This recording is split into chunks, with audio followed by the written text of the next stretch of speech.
নমস্কার। আজকে দ্বিতীয় দিনের তৃতীয় তথা শেষ পর্বে আপনাদের সবাইকে স্বাগত জানাই। এই পর্বে আমাদের সভাপতিত্ব করছেন ডক্টর বিশাখা গোস্বামী।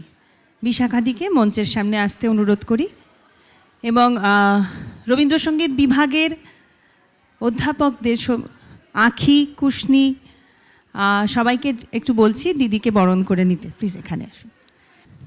রবীন্দ্রসঙ্গীত বিভাগের সহকারী অধ্যাপক আঁখি রায়,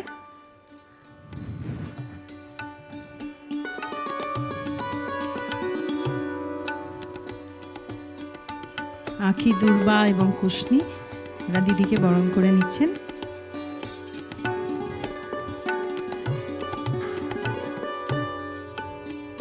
দিদিকে আসন গ্রহণ করতে অনুরোধ করছি।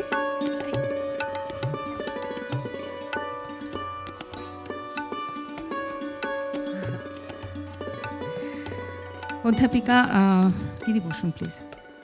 বিশাখা গোস্বামী, উনি ডক্টর বিশাখা গোস্বামী, উনি আমাদের মিউজিকোলজি ডিপার্টমেন্টের অ্যাসিস্ট্যান্ট প্রফেসর। ওনার specialisation Indian musicology, ethnomusicology, Tagore and music education.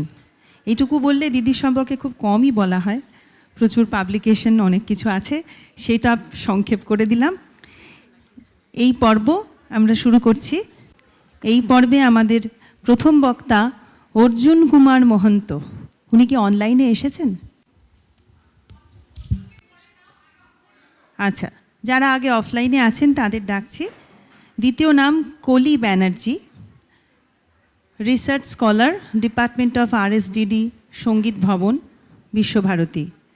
ওনার বিষয় love for homeland, the influence of Rabindrasangeet in revolution of India. আপনাদের বক্তব্যটি 6 মিনিট সময়সীমার মধ্যে উপস্থাপন করতে। হ্যালো, নমস্কার। এখানে উপস্থিত সকল গুণীজনদের প্রতি আমার অন্তরের শ্রদ্ধা এবং প্রণাম। আজকে আমার বিষয়টি love for homeland, the influence of Rabindrasangeet in revolution of India. Revolution is not only fighting against a force, it is a fight for pride, for self-dependence, being recognized by others. Indian revolution against British Empire was influenced by so many personalities. They had contributed with their courage, words, writing, blood, and energy to motivate a mass. Rabindranath was not refrained from this. Freedom is our right, and to avail that, we should make ourselves dependent with own pride. For him, the country was his pride, his faith. Rabindra Sangeet in revolutionary thought. In 1909, 6th May, when Ullaskar Dotto, an important member of Alipur bombing incident, was sentenced to be hanged till death, then he was not seen to be afraid, but sang loudly, "Sharthok Janam Amar Jonmeche ei deshe," with a joy. Non-violent resistance. In 1908, in deed of Khudiram, shown a violent way to strike the British. Though Rabindranath did not support this way, but he never criticized the deed of young blood publicly. In 25th May 1908, at Chaitanya Library, Rabindranath read his article Path o Patheo. Partition of Bengal. Prafullo Sarkar, a scholar of Tagore studies, has noted his book Jatiyo Andolone Rabindranath 1945 that huge crowd gathered in a rally during partition of Bengal in 25th August 1905, and Rabindranath read his article Obostha o Byabostha. So now, cultural nationalism. The book Onushilon Shomitir Itihas states that Rabindranath attended many meetings and sang his written song in his own voice. They are "O Amar Desher Mati, Tomar Pore Thakai Matha, Jodi Tor Dak Shune Keu Na Ase," etc. So I have mentioned this book in literature review. I'm going to next slide. During painful partition of Bengal, Banglar Mati Banglar Jal song inspired a mass of youth to come forward to protest against it. In 1905, 27th October, 3 songs were published as a heading of Rakhi Sangeet in Bhandar magazine, Banglar Mati Banglar Jal, Oder Badhon Jotoi Shokto Hobe and Bidhir Badhon Katbe Tumi Amon Shoktiman. Inspiring the revolutionaries. Even Shahid Bhagat Singh had a great impact of Rabindranath. Jallianwala Hottakando. In 1909, when dreadful Jallianwala Bagh massacre occurs by inhuman British commanding authority, Rabindranath stood against this and renounced his knighthood. Cultural force. In 1911 session of Congress, inaugural anthem of second day was Janagana Mana Adhinayak Jai Hai. It expresses India as united and its culture, taste and people. This was accepted as the national anthem of India in 24 January 1950, announced by Dr. Rajendra Prasad. True nationalist. Sometimes the poignant fate of revolutionaries affected Rabindranath so hard that his pain comes with agony, as when he heard the news of death of Jatin Das due to hunger strike in jail. He was broken and wrote, Shorbo Khorbo Tare Dohe Tobo Krododaho, freedom and unity. His thoughts were dedicated to universal well-being and greater good of humanity. Enduring resonance, his songs have inspired and motivated youths of then and intellectuals of this era too. So here I am giving the references, and thank you. This paper is a small endeavor to explore the impact of Rabindra Sangeet on revolution of India, especially in Bengal. Thank you so much. অনেক ধন্যবাদ।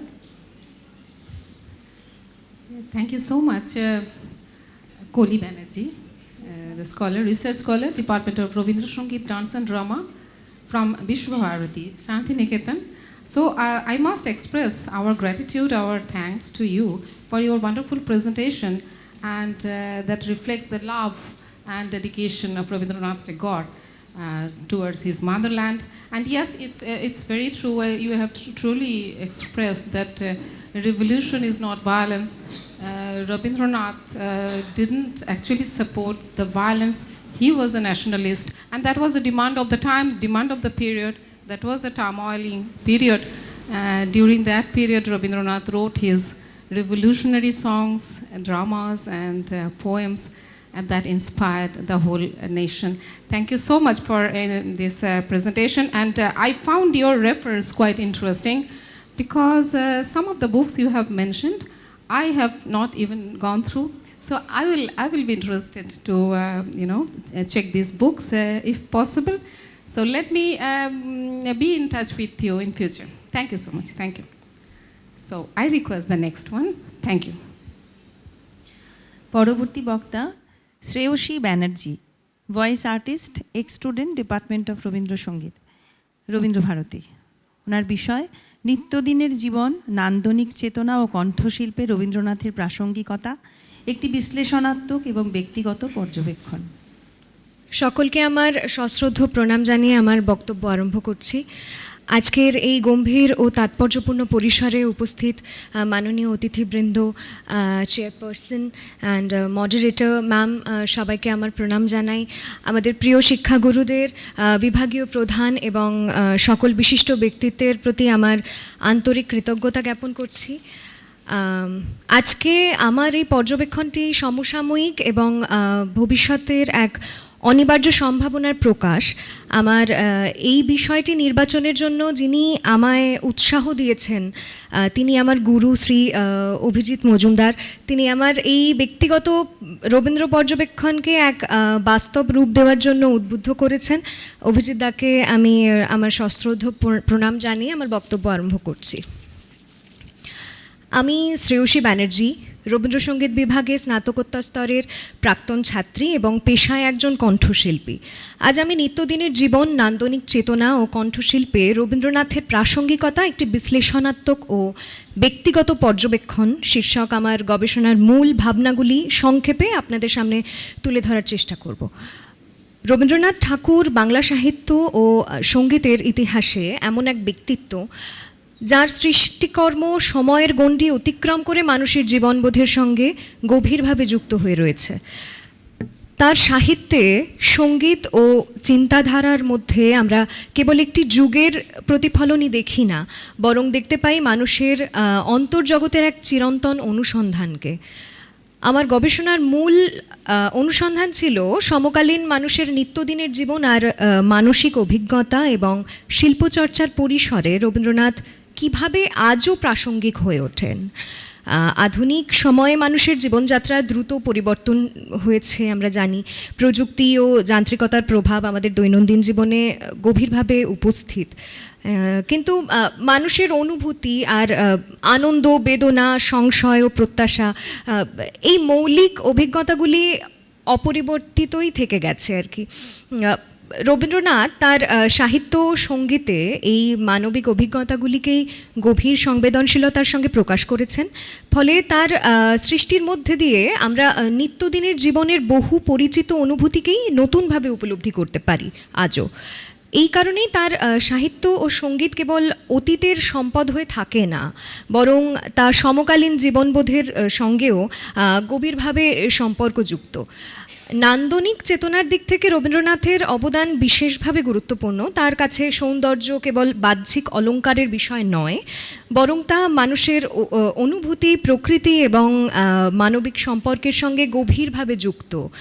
তার রচনার প্রকৃতি, প্রেম, বেদনা কিংবা মানবিকতার অভিজ্ঞতা এমন এক সুরেলা ঐক্যে প্রকাশিত হয়েছে যা মানুষের অনুভূতিকে আরও সংবেদনশীল ও পরিশীলিত করে তোলে। এই প্রসঙ্গে একটি বিষয় বিশেষভাবে উল্লেখযোগ্য। রবীন্দ্রনাথের নান্দনিক ভাবনা মানুষের অন্তর্জগৎকে আত্মসচেতনতার দিকে পরিচালিত করে। তার সৃষ্টির মধ্যে সৌন্দর্য কেবল দেখার বা শোনার বিষয় নয়, বরং তা অনুভব করার একটি প্রক্রিয়া যা মানুষের জীবনবোধকে গভীরতর করে তোলে। কণ্ঠশিল্পের প্রসঙ্গে রবীন্দ্রনাথের প্রাসঙ্গিকতা অত্যন্ত তাৎপর্যপূর্ণ বলে আমার মনে হয়। রবীন্দ্রসঙ্গীতের শব্দ, সুর এবং নীরবতার একটি সূক্ষ্ম ভারসাম্য লক্ষ্য করা যায়।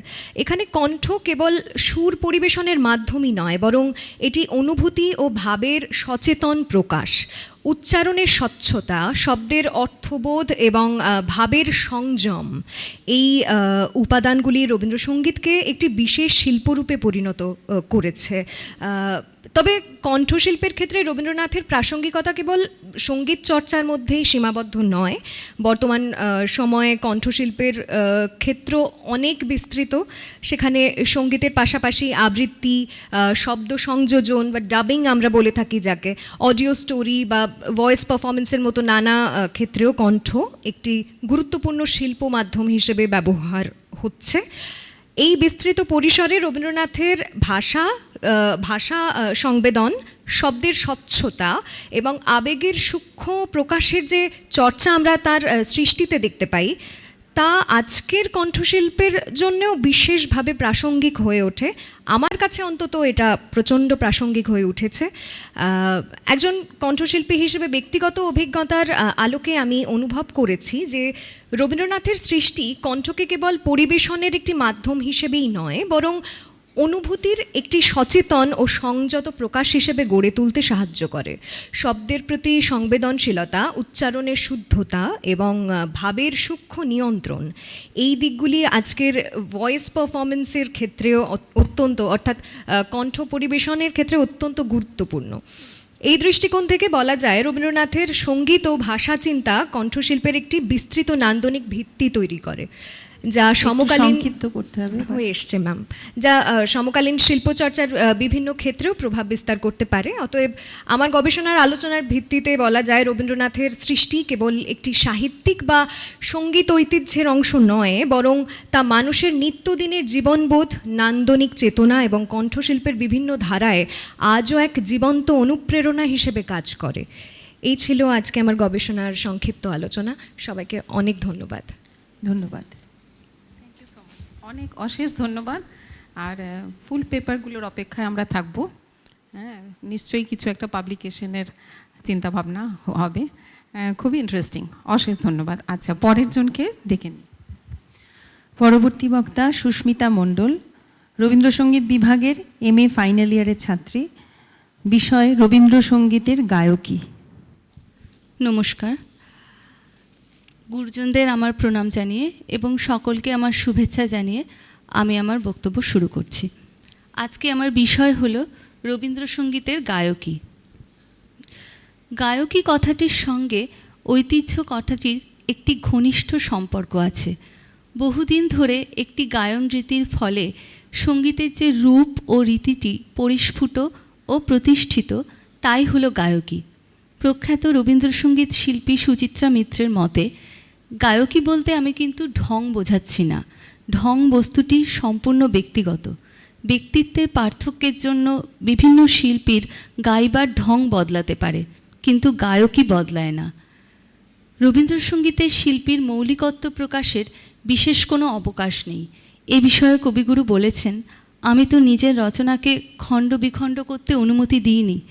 গীতাঞ্জলির উদ্বোধনী ভাষণে রবীন্দ্রনাথ ঠাকুর বলেছেন, তোমাদের কাছে আমার মিনতি, তোমাদের গান যেন আমার গানের কাছাকাছি হয়, যেন শুনে আমিও আমার গান বলে চিনতে পারি। আমার গানের যাতে একটু রস থাকে, প্রাণ থাকে, দরদ থাকে ও মিড় থাকে, তার চেষ্টা করো। প্রখ্যাত রবীন্দ্রসঙ্গীত শিক্ষক শৈলজারঞ্জন মজুমদারের মতে, রবীন্দ্রসঙ্গীতের গায়কী বুঝতে হলে রবীন্দ্রসঙ্গীতের আপন বৈশিষ্ট্য পরিচায়ক আঙ্গিক ও দিকগুলি সম্পর্কে সচেতন হওয়া প্রয়োজন। এগুলি হলো, প্রথমত, রবীন্দ্রসঙ্গীতের প্রধান বিশেষত্ব হলো এতে বাণী ও সুরের হরগৌরী মিলন। কবিগুরুর গানের ভাবাবেগের প্রতি লক্ষ্য রেখে অনুকূল তালের ছন্দে ও লয়ে শিল্পীরা তাকে যদি কণ্ঠে প্রকাশ করতে পারেন, তবেই গানের রূপ ও রসটি সহজে ফুটে উঠবে। দ্বিতীয়ত, রবীন্দ্রসঙ্গীত প্রধানত কাব্যধর্মী, তাই রবীন্দ্রসঙ্গীত পরিবেশনের সময় কাব্যাংশের সঠিক উচ্চারণ হওয়া প্রয়োজন। 3, রবীন্দ্রসঙ্গীতের একটি প্রধান বৈশিষ্ট্য হলো যে শাস্ত্রীয় সঙ্গীতের উপর নির্ভরতা সত্ত্বেও অলঙ্করণের ক্ষেত্রে সর্বদাই বাহুল্য বর্জন। রবীন্দ্রনাথের সঙ্গীত সৃষ্টির সার্থকতা হলো এই যে তিনি রাগরাগিণীকে কেবলমাত্র সাঙ্গীতিক মনোভাব নিয়ে গ্রহণ করতে পারেননি। রাগবিন্যাসের ক্ষেত্রেও রবীন্দ্রনাথের কাব্যবোধ ছিল প্রবল। কবিগুরুর কথায়, আমাদের গানেও হিন্দুস্থানি যতই বাঙালি হয়ে উঠবে ততই মঙ্গল, অর্থাৎ সৃষ্টির দিকে। রবীন্দ্রসঙ্গীত পরিবেশনের সময় সঠিকভাবে শ্বাসগ্রহণ নিয়ন্ত্রণ করা প্রয়োজন। রবীন্দ্রসঙ্গীতের প্রকৃত গায়কীর দখল পেতে হলে শিল্পীর নিজের কণ্ঠস্বরের ওপর এমন নিয়ন্ত্রণ রাখতে হবে যাতে অল্প সময়ের মধ্যে কণ্ঠস্বর পরিবর্তন করা সম্ভব হয়। গুরুদেবের গানকে সুষ্ঠুভাবে পরিবেশনের জন্য একটি শিক্ষণীয় বিষয় হল উচ্চাঙ্গ এবং লোকপ্রচলিত গানের সঙ্গে যুক্ত বিচিত্র তালের ছন্দ জ্ঞান। গানের তাল ও ভাব প্রকাশের একটি আবশ্যকীয় অঙ্গ। এছাড়া রবীন্দ্রনাথের বিভিন্ন ধারার গানের লয় নির্ধারণে শিল্পীর শিল্পবোধ থাকা প্রয়োজন। কবিগুরুর গানকে সুন্দরভাবে পরিবেশন করতে গায়কের কর্তব্য হবে গানটির মূল ভাবটিকে অন্তরে অনুভব করার চেষ্টা করা। রবীন্দ্রসঙ্গীত প্রধানত কাব্যধর্মী। গানের কথা, সুর ও ভাব এই তিনের সমন্বয়েই রবীন্দ্রসঙ্গীত সম্পূর্ণতা লাভ করেছে। তাই অনুভূতিই রবীন্দ্রসঙ্গীতের প্রাণ। গানের প্রতিটি শব্দ ব্যবহারের প্রকৃত তাৎপর্য অনুধাবন করা প্রয়োজন। পরিশেষে বলা যায়, রবীন্দ্র কাব্যের সাথে বিশেষ পরিচয় রবীন্দ্রসঙ্গীত গায়কীর এক বিশেষ অঙ্গ। রবীন্দ্রনাথের গানগুলির মর্ম অনুধাবন করতে হলে রবীন্দ্র কাব্য ও রবীন্দ্র মানসিকতা সম্বন্ধে কিছু জ্ঞান থাকা প্রয়োজন। এখানেই আমার বক্তব্য শেষ করছি। সকলকে অসংখ্য ধন্যবাদ। ধন্যবাদ।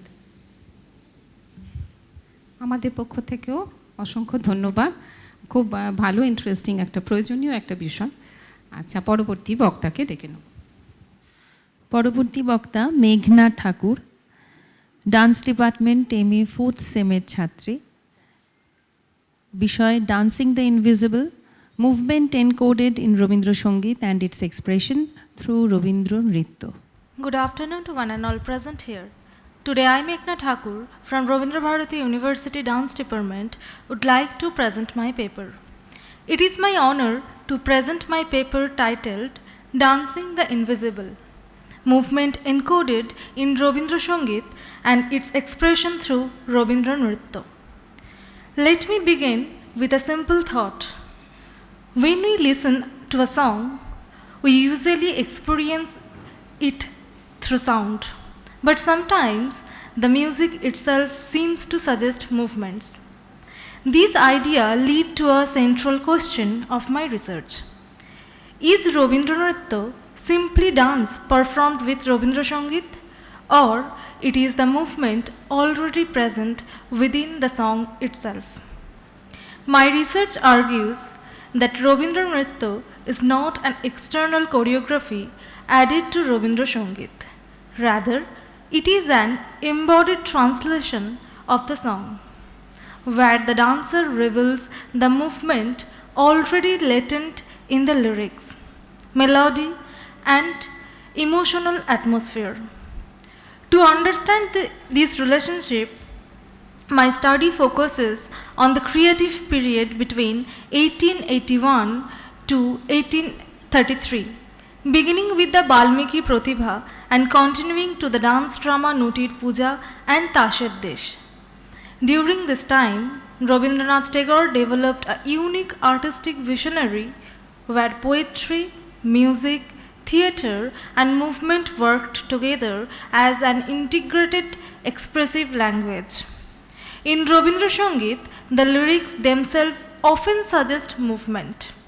For instance, the song Jodi Tare Nai Chini Go expresses uncertainty and emotional searching.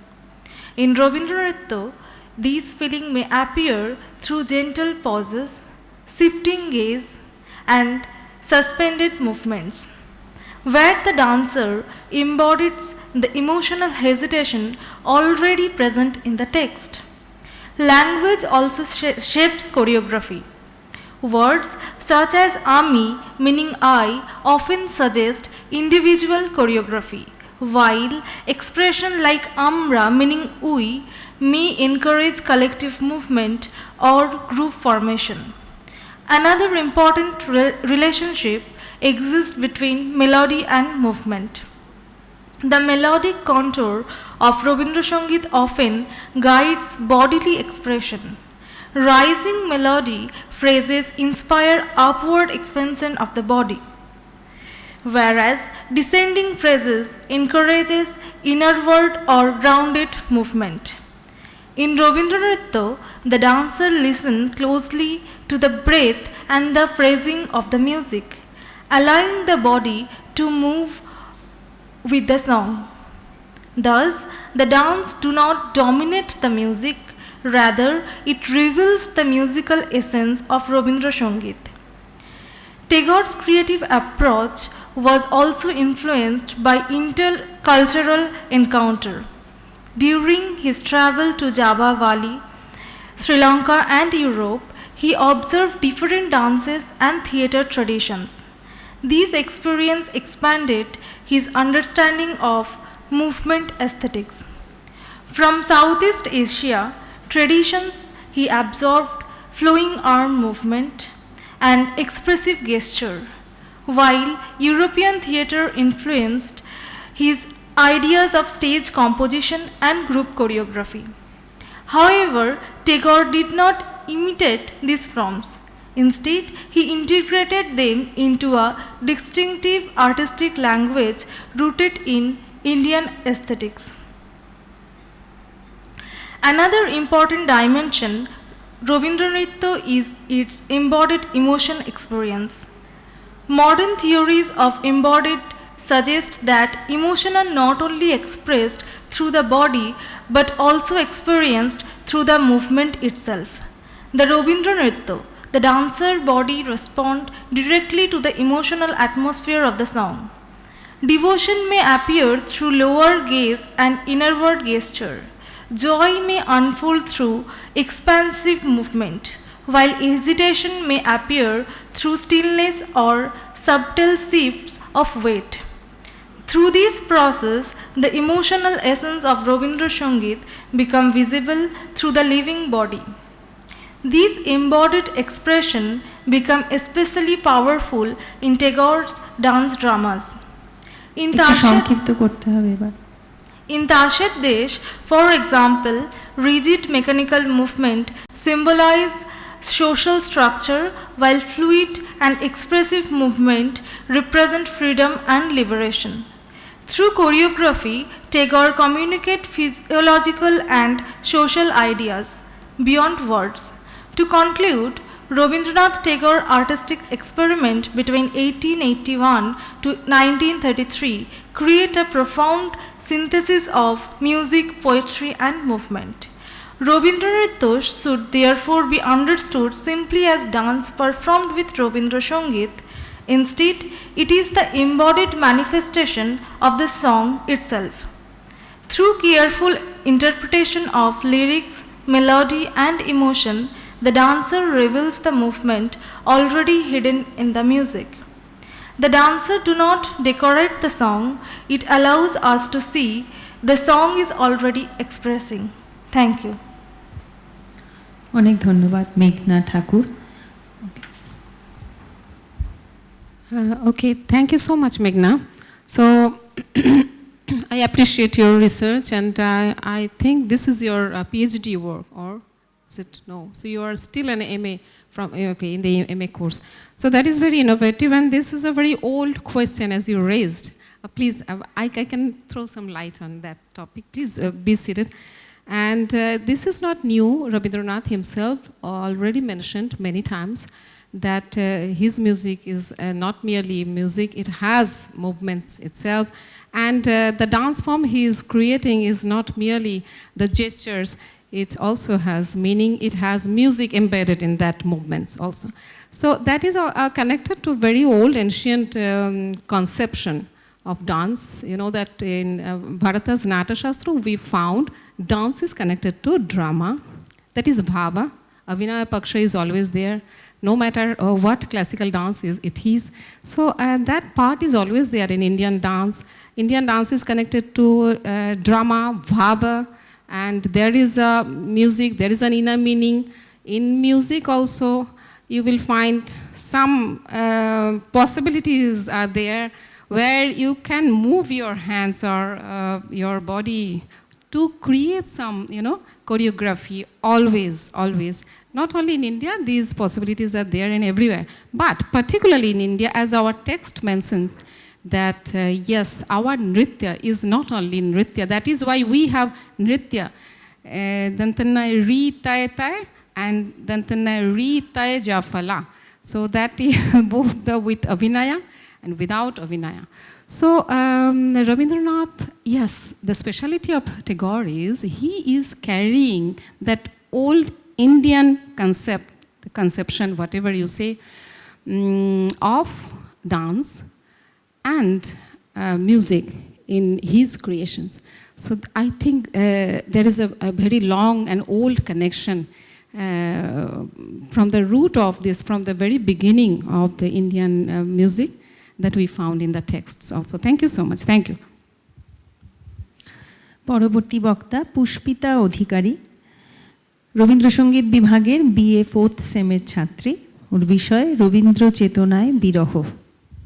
উপস্থিত সকল শিক্ষক শিক্ষিকা গুরুজনদের আমার প্রণাম। Excuse me, Pushpita, I beg to interrupt you. So there is a very special request for the next speakers, as we are running out of time, So our session, as the head of the department has mentioned, that the session is up to 5, but we can take 10-15 minutes more. But please concise your paper.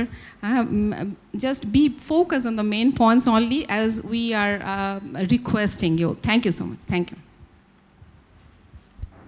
নমস্কার।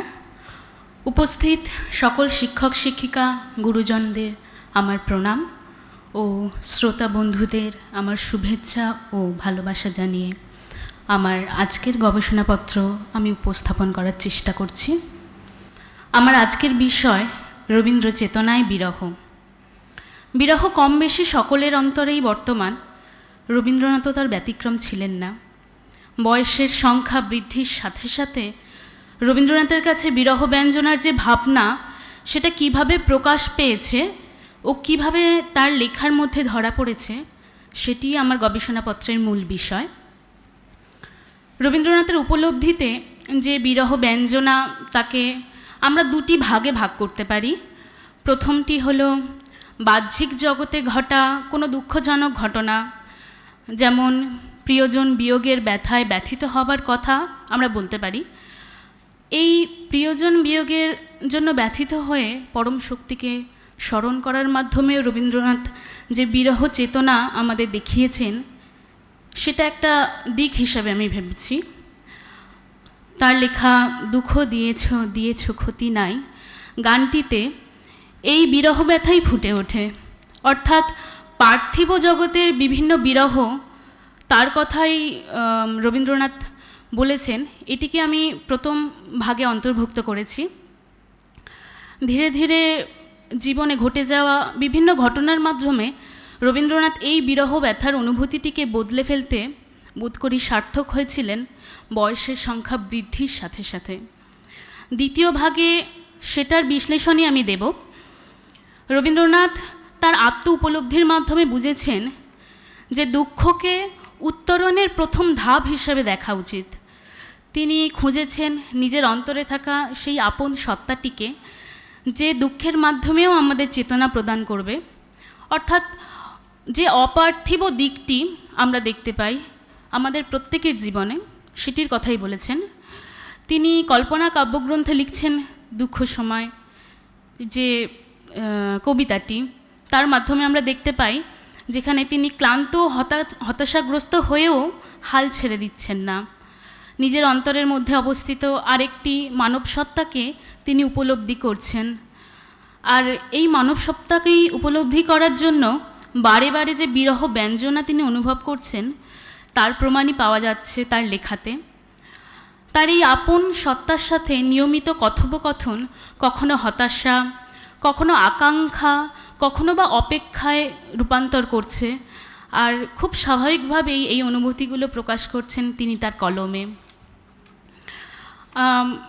আমি কিছু গানের মাধ্যমে এর প্রমাণ দিতে চাই যে তিনি কিভাবে সেই সত্তাটিকে ফুটিয়ে তুলতে চেয়েছেন।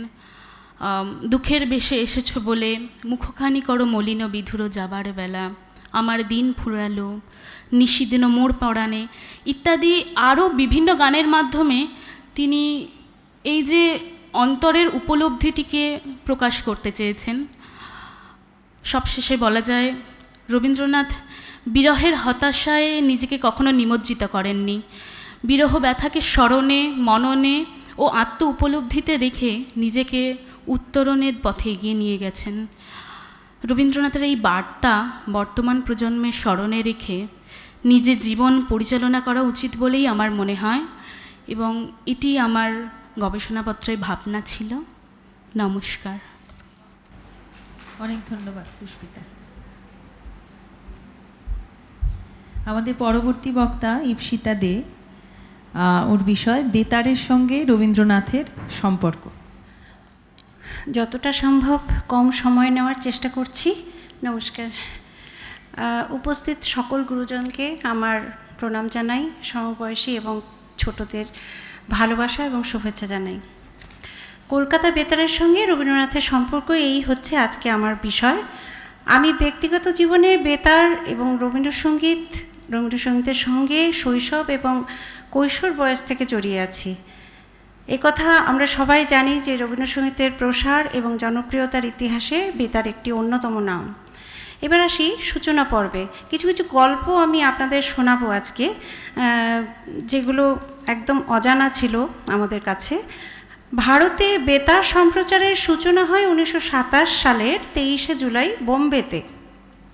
তারপর সেই বছরেরই 26শে আগস্ট কলকাতাতে, মানে প্রায় 34 দিন পর কলকাতাতে বেতার আসে। বেতারের প্রথম দ্বার উদ্ঘাটন করেছিলেন তদানীন্তন গভর্নর স্যার স্ট্যানলি জ্যাকসন।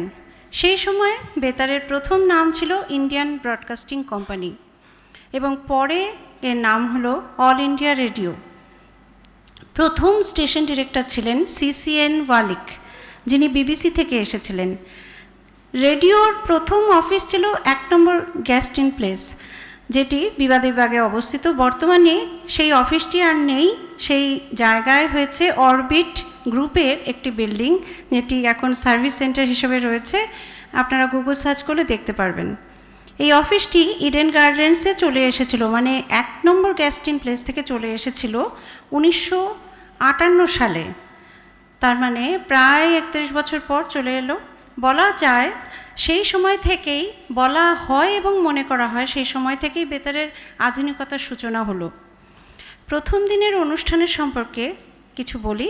1927 সালের 26শে আগস্ট কলকাতাতে প্রথম যেদিন বেতার শুরু হয় সেদিন সন্ধ্যের পর 1 ঘন্টা অনুষ্ঠান চলেছিল।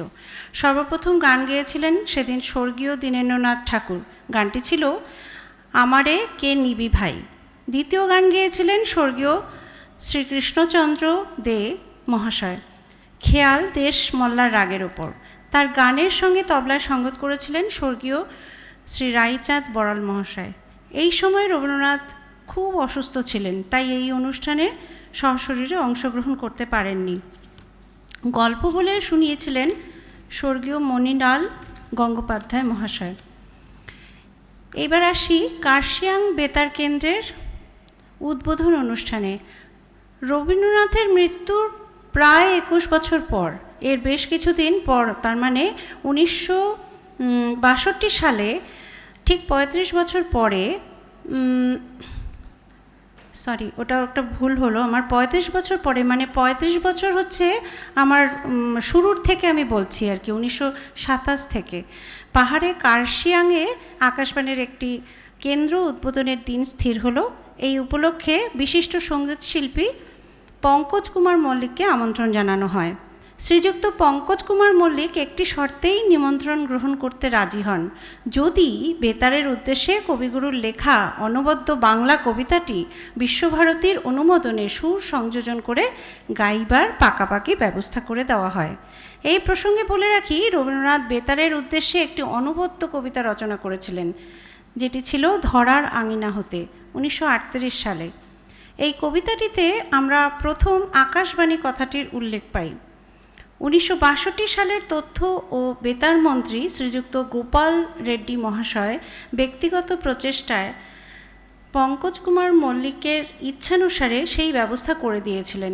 শিল্পী আশা ভৈরতে সুর সংযোজন করেছিলেন কবিতাটিতে এবং এই গানটি উদ্বোধন সঙ্গীত হিসাবে পরিবেশন করেছিলেন। আপনাদের সবার অনুমতিক্রমে আমি এই গানটির 2-1 লাইন গাইতে চাইছি। ওই শোনো,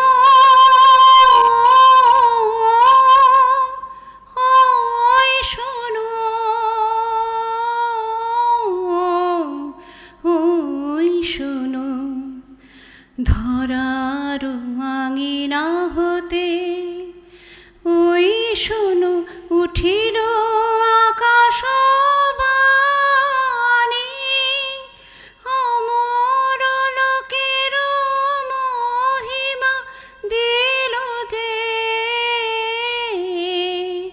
মর্ত লোকেরে আনি ওই শোনো, ওই শোনো।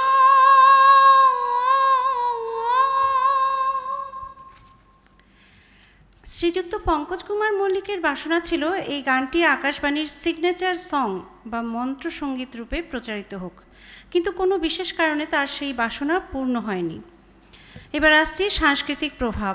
রবীন্দ্রসঙ্গীতের সাংস্কৃতিক সংক্ষেপ করতে হবে। হ্যাঁ, যতটা সম্ভব তাড়াতাড়ি বলার চেষ্টা করছি। প্রথম দিকে একটি গুরুত্বপূর্ণ ব্যাপার ধরা পড়েছিল, সেটি ছিল রেডিও মারফত যে 2-4টি রবীন্দ্রসঙ্গীত প্রচারিত হচ্ছিল, বিশ্বভারতী সেই ব্যাপারে মালিকানা দাবি করে। এই ধরনের দাবি প্রথমবার হয়েছিল বলে এই ব্যাপারের মীমাংসা করতে প্রায় 1.5 বছর সময় লেগেছিল। সেই সময় সীমার মধ্যে রবীন্দ্রসঙ্গীতের প্রচারও বন্ধ ছিল। কিন্তু আশ্চর্যের ব্যাপার এই ছিল যে এই সময় একজন শ্রোতার কাছ থেকেও কোনো অনুযোগ পাওয়া যায়নি।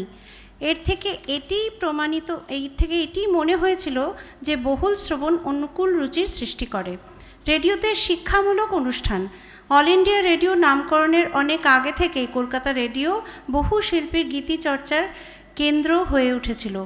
শ্রী পঙ্কজ কুমার মল্লিক পরিচালিত সঙ্গীত শিক্ষার আসরের উল্লেখ না করলে যে কোনো বেতার স্মৃতি অসম্পূর্ণ থেকে যায়। এই আসরে তিনি অসাধ্য সাধন করেছিলেন শুধুমাত্র তার আন্তরিক নিষ্ঠা ও পরিকল্পিত শিক্ষাদান পদ্ধতির সাহায্যে। পঙ্কজ মল্লিকের সুরারোপিত রবীন্দ্রনাথের অমূল্য রচনা ধরার আঙিনা হতে গানটিও তিনি এই আসরে শিখিয়েছিলেন। এই অনুষ্ঠানটিকে সাফল্যমণ্ডিত করার পেছনে তার অবদান অনস্বীকার্য। রবীন্দ্রসঙ্গীতের মান নিয়ন্ত্রণ। 1938 সালে রবীন্দ্রনাথ একটি সাক্ষাৎকারে জানিয়েছিলেন, অল ইন্ডিয়া রেডিও স্টুডিওতে হারমোনিয়ামের দৌরাত্মে রবীন্দ্রসঙ্গীতের হত্যা করা হচ্ছে ধীরে ধীরে। আমাদের সময়সীমা কিন্তু শেষ, একটু প্লিজ এক লাইনে একটু কনক্লুড করে দিন। আচ্ছা, ঠিক আছে, তাহলে বাকিটা আর বলছি না, শুধু এটুকুই বলছি যে রবীন্দ্রনাথের কিছু অভিমান ছিল, যেই অভিমানটা আমি নতুন প্রজন্মের কাছে কিছু আশা নিয়ে এসেছি। যে ওনার অভিমান ছিল যে হারমোনিয়ামের দৌরাত্ম্য হচ্ছে স্টুডিওতে, যেটি আমরা বাইরেও দেখতে পাই, যেটা আমরা শান্তিনিকেতনে দেখেছি। হারমোনিয়াম নয়, আমরা এসরাজের শিক্ষাটাকে উনি গ্রহণ করেছিলেন সেই সময়। আরেকটি ব্যাপার হচ্ছে যে উনি কোনো এক সাক্ষাৎকারে বলেছিলেন কিছু রবীন্দ্র গবেষক তার গানের ওপর স্টিম রোলার চালাচ্ছেন। হয়তো এই সমস্ত কারণে তিনি শারীরিকভাবে রেডিওতে অংশগ্রহণ করতেন না অনুষ্ঠানের জন্য। তাই নতুন প্রজন্মের কাছে আমার একান্ত অনুরোধ, আমরা যদি রবীন্দ্রনাথের ইচ্ছে ও আদর্শকে সম্মান জানিয়ে তার প্রতিষ্ঠিত পথে রবীন্দ্রসঙ্গীতকে এগিয়ে নিয়ে যেতে পারি, এটা আমাদেরই দায়িত্ব। ঠিক আছে, ধন্যবাদ। অনেক ধন্যবাদ ইপসিতাকে।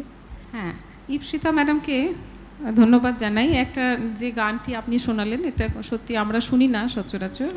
এটা একটা হিস্ট্রি, আমরা আজকে এগুলো শুনলাম, উপলব্ধি করলাম, একটা নতুন এক্সপিরিয়েন্স হলো। আর ফুল পেপারটা দেবেন। আপনাকে বারে বারে ইন্টারাপ্ট করার জন্য আমরা দুঃখিত। পরবর্তী বক্তা শুভান্বিতা দত্ত, ডান্স ডিপার্টমেন্ট, রবীন্দ্রভারতী ইউনিভার্সিটির মাস্টার্সের ছাত্রী। ওর বিষয় রবীন্দ্র নৃত্যে ভরতনাট্যমের শৈল্পিক প্রভাব, এক বিশ্লেষণ। নমস্কার, উপস্থিত সকলকে আমার শুভেচ্ছা জানিয়ে এবং গুরুজনদের প্রণাম জানিয়ে আমি আমার বক্তব্য শুরু করছি। রবীন্দ্র নৃত্যে ভরতনাট্যমের যে একটা প্রভাব রয়েছে সেটা নিয়ে আমার আজকের আলোচনার বিষয়। রবীন্দ্রনৃত্য নামে যে আমরা যে নৃত্যশৈলীটি জানি তার সৃষ্টিকর্তা রবীন্দ্রনাথ ঠাকুর। রবীন্দ্রনৃত্যে মূলত মণিপুরী এবং কথাকলি নৃত্যশৈলী বিশেষভাবে উল্লেখযোগ্য, কিন্তু তা হলেও রবীন্দ্রনৃত্যে ভরতনাট্যমের একটা ভূমিকা দেখতে পাওয়া যায়।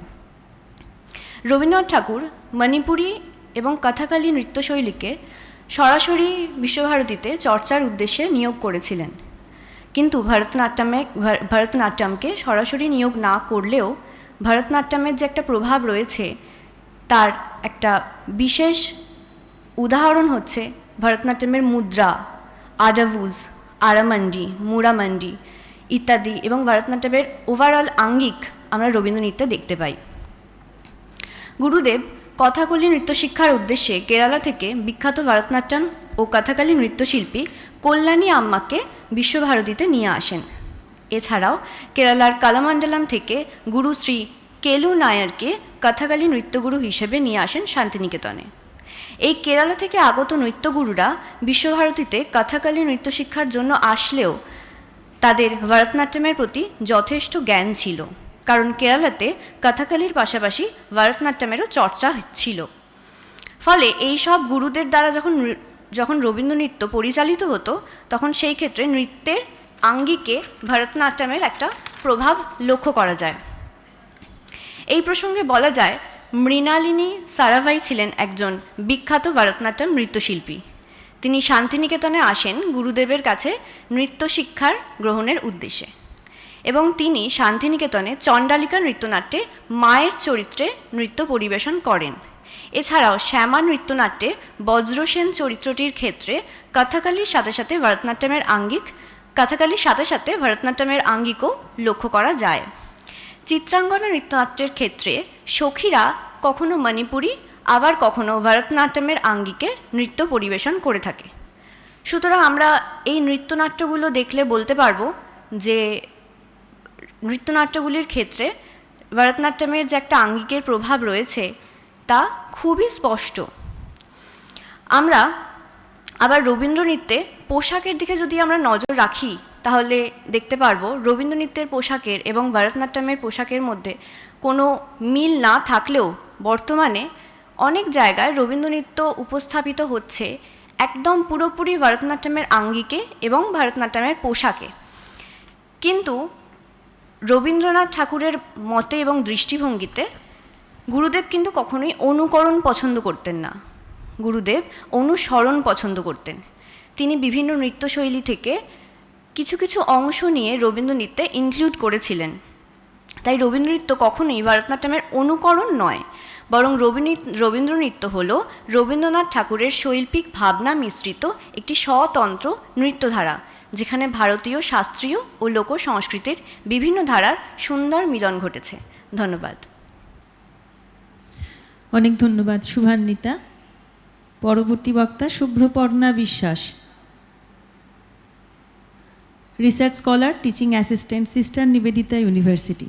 ওর বিষয় শান্তিনিকেতনে রবীন্দ্রসঙ্গীতে প্রাতিষ্ঠানিক বিবর্তন ও গায়নশৈলীর নান্দনিক রূপান্তর, একটি ঐতিহাসিক ও তাত্ত্বিক পর্যালোচনা। নমস্কার। উপস্থিত সকল গুরুজনদের আমার প্রণাম এবং শ্রদ্ধা জানাই, ছোটদের ভালোবাসা এবং শুভেচ্ছা। রবীন্দ্রনাথ ঠাকুর ব্রিটিশ শাসনামলের প্রচলিত শিক্ষা পদ্ধতির প্রতি গভীর অসন্তোষ প্রকাশ চিরকালই করতেন। সেই বাঁধাধরা জীবনহীন এবং আনন্দবর্জিত শিক্ষার বিপরীতে একটি নতুন ধারা নির্মাণের স্বপ্ন নিয়েই তিনি শান্তিনিকেতনে তার শিক্ষা ভাবনাকে মূর্ত করে তুলেছিলেন। প্রাচীন ভারতের তপবনের আদর্শে আশ্রমিক ঐতিহ্য এবং গুরু শিষ্যের আত্মিক সম্পর্ককে পুনরুজ্জীবিত করে ঔপনিবেশিক শিক্ষার কঠোর বন্ধনকে ছিন্ন করে আনন্দের অমৃতরসে মানুষকে পরিপূর্ণ করে তোলাই ছিল তার সাধনা। সেই লক্ষ্যেই 1901 সালে তিনি শান্তিনিকেতনে ব্রহ্মচর্যাশ্রম প্রতিষ্ঠা করেন। শান্তিনিকেতনের দৈনন্দিন জীবনে ও শিক্ষার আঙিনায় সঙ্গীতকে অবিচ্ছেদ্যভাবে মিলিয়ে দিয়েছিলেন রবীন্দ্রনাথ। তার আকাঙ্ক্ষা ছিল সুর, তাল, ছন্দ যেন ছাত্রদের দেহে, মনে, আত্মায় স্বাভাবিকভাবেই প্রভাবিত হোক। তবে এই সঙ্গীত চর্চা নিছক শিল্পচর্চার অনুশীলন ছিল না, তা ছিল আনন্দময় জীবনযাপনেরই অংশ। আশ্রম জীবনের যেসব রীতি এবং গভীর তাৎপর্য বহন করত তার মধ্যে বৈতালিক ছিল অন্যতম। 1318 বঙ্গাব্দের 4 ফাল্গুন ইংল্যান্ড যাওয়ার পূর্বেই রবীন্দ্রনাথ বৈতালিক গানের সূচনা ঘটান। প্রতিদিন ভোরে পাঠ শুরু হওয়ার আগে আশ্রমের ছোট বড় ছাত্র অধ্যাপকেরা একত্রিত হতেন। গানের দলের সুরে মুখরিত হতো প্রভাত সঙ্গীত এবং তারপরেই শুরু হতো সকালের পাঠ। বল দাও মোরে বল দাও, অন্তরমম বিকশিত করো, এই ধরনের নানান পূজার পর্যায়ের গান কয়েকজন আশ্রম বালক শালবিথির পাশে পুরনো লাইব্রেরির মুক্ত প্রাঙ্গণে দাঁড়িয়ে পরিবেশন করত। সারাদিনের পড়াশোনা এবং রাতের কাজের পর শোয়ার আগে ঘণ্টা পড়লে শুরু হতো রাতের বৈতালিক।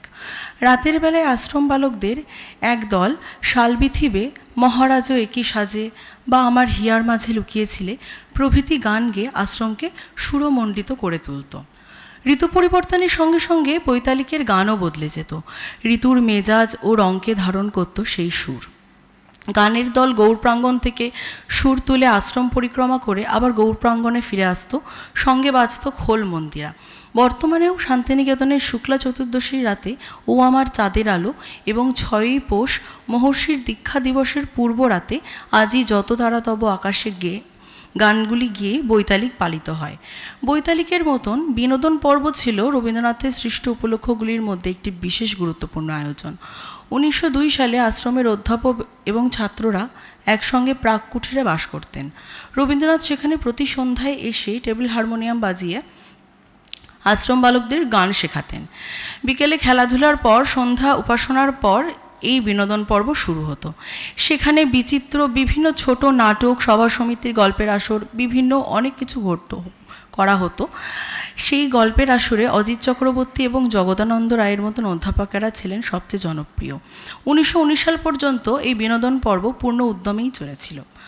1907 সালে শ্রীপঞ্চমীর দিনে রবীন্দ্রনাথের কনিষ্ঠ পুত্র শোভীন্দ্রনাথ এবং তার সহপাঠীদের উদ্যোগে আশ্রমে ঋতু উৎসবের সূচনা হয়। তালপাতার তৈরি ঠোঙায় ভরা আবির এবং রঙিন বসন্তের ফুল, কারো হাতে ধূপের ঝাড়ি, এই সাজে গান এবং নাচের দল গেয়ে উঠত ওরে গৃহবাসী। এই গানটিকে আশ্রম পরিক্রমা করত এবং সঙ্গে বেজে উঠত শঙ্খ, মৃদঙ্গ এবং মন্দিরার তাল। 1908 সালে জুলাই মাসে শান্তিনিকেতনে প্রথমবারের মতন বর্ষা উৎসব অনুষ্ঠিত হয়, যা পরবর্তীকালে বর্ষা মঙ্গল নামে পরিচিতি লাভ করে। 1300 বঙ্গাব্দ থেকে প্রতি বছরই ঋতুর আগমনকে সচেতনভাবে উৎসবের মধ্যে দিয়ে বরণ করে নেওয়ায় যে রীতি চালু হয় এবং বিভিন্ন ঋতুতেই ঋতু উৎসবের আয়োজন হতে থাকে। শান্তিনিকেতনে ব্রহ্মচর্যাশ্রমের সকল উৎসবের মধ্যে 7ই পৌষের পৌষ উৎসব ছিল সবচেয়ে জাঁকজমকপূর্ণ। উৎসবের প্রধান আকর্ষণ ছিল মন্দিরের উপাসনা। দেবদারু পাতা, গাঁদা ফুল এবং আলপনায় সাজানো মন্দিরে ভেসে বেড়াতো অগরু ধূপের গন্ধ। সেই সময় বৈদ্যুতিক আলো না থাকায় মোমবাতির এবং লণ্ঠনের আলোয় মন্দির প্রাঙ্গণ সেজে উঠত। এবার একটু সংক্ষেপ করতে হবে।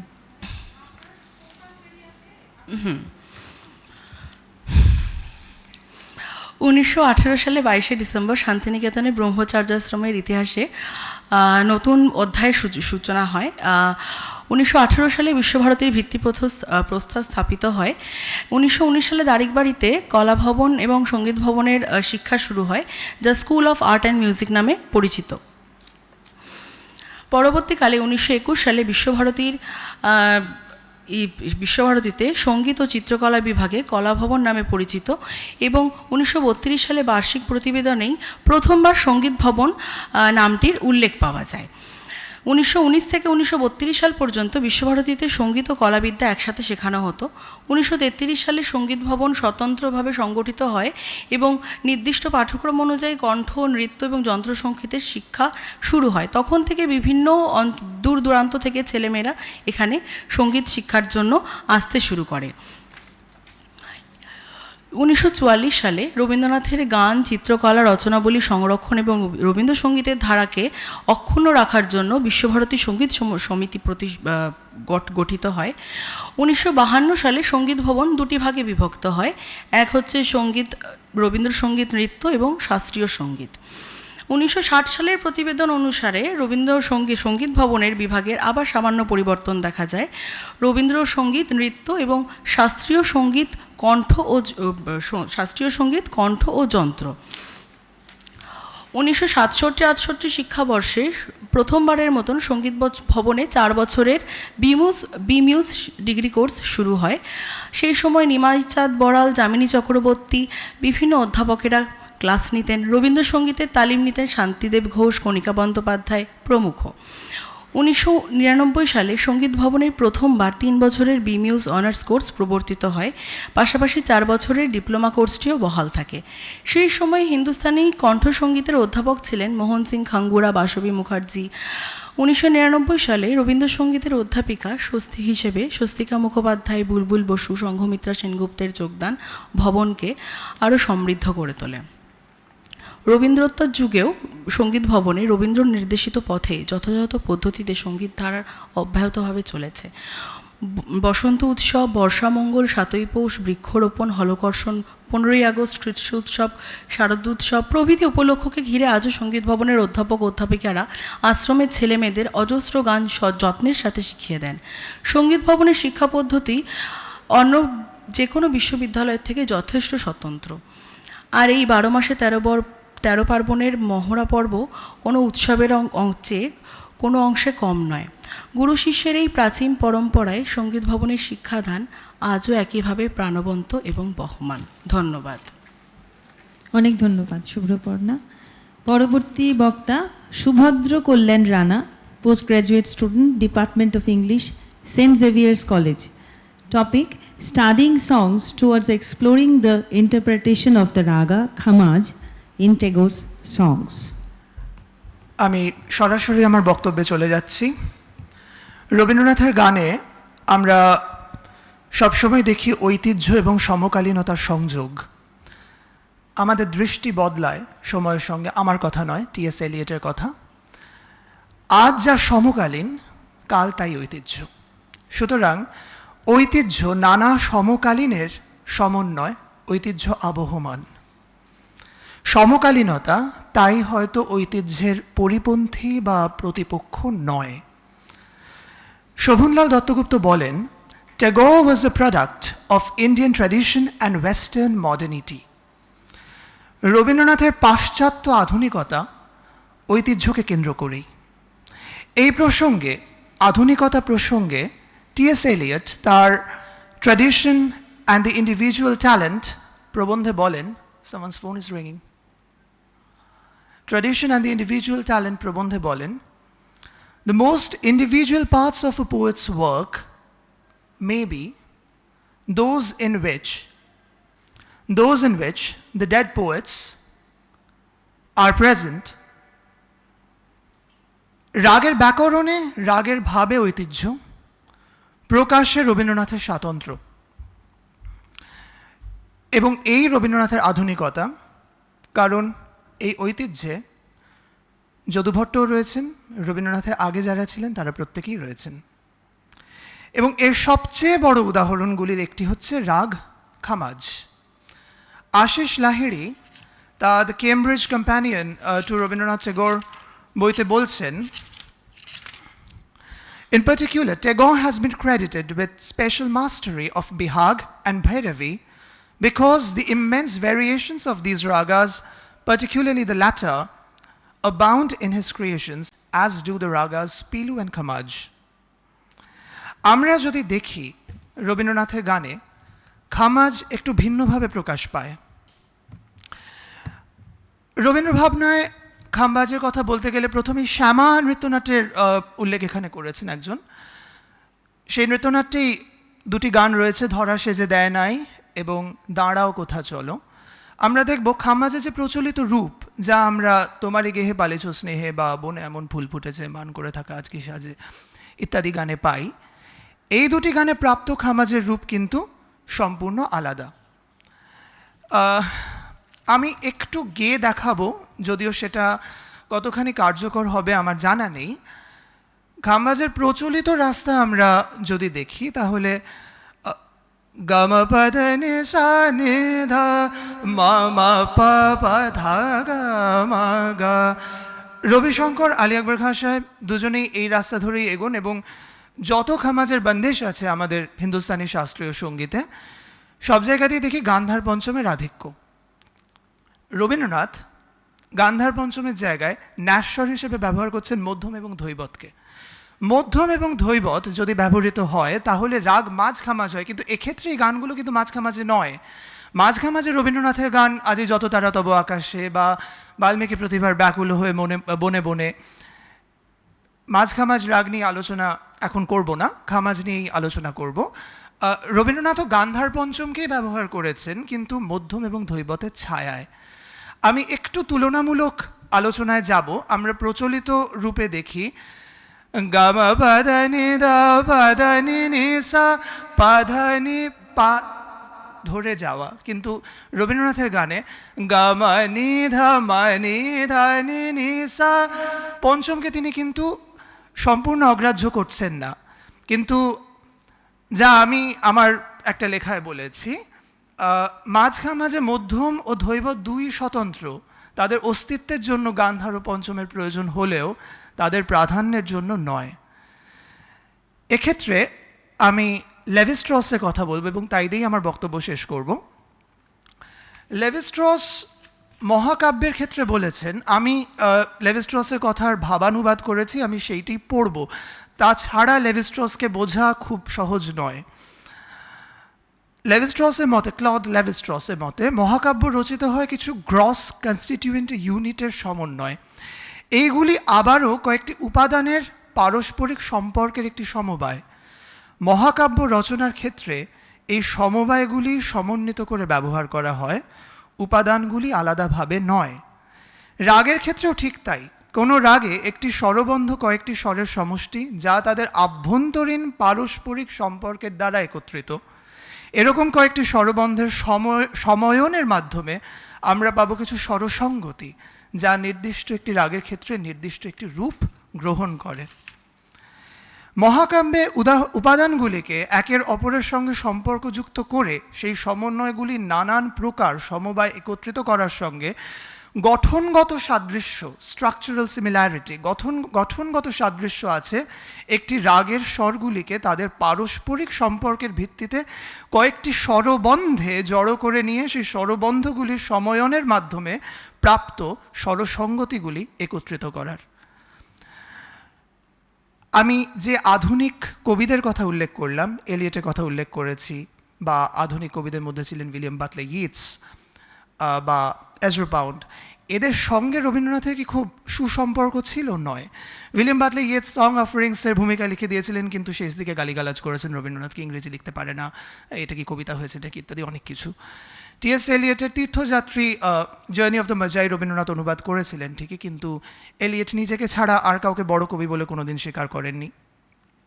সুতরাং আধুনিক কবিদের সঙ্গে রবীন্দ্রনাথের সংযোগ হয়তো সরাসরি নয়, কিন্তু যে আধুনিকতা তারা নিয়ে এসেছেন পরবর্তীকালে বিংশ শতাব্দীতে আমাদের বাংলার যে সমস্ত আধুনিক কবি বিংশ শতাব্দীর ইউরোপীয় আধুনিক কবিদের দ্বারা অনুপ্রাণিত হয়েছিলেন, যেরকম সুধীন্দ্রনাথ দত্ত, অমিয় চক্রবর্তী, হপকিন্সের দ্বারা অনুপ্রাণিত হয়েছিলেন, বিষ্ণু দে, তাদের যে ভাবনা, সেই ভাবনার সঙ্গে রবীন্দ্রনাথের শিল্পী ভাবনার একটা সংযোগ আমরা দেখতে পাই।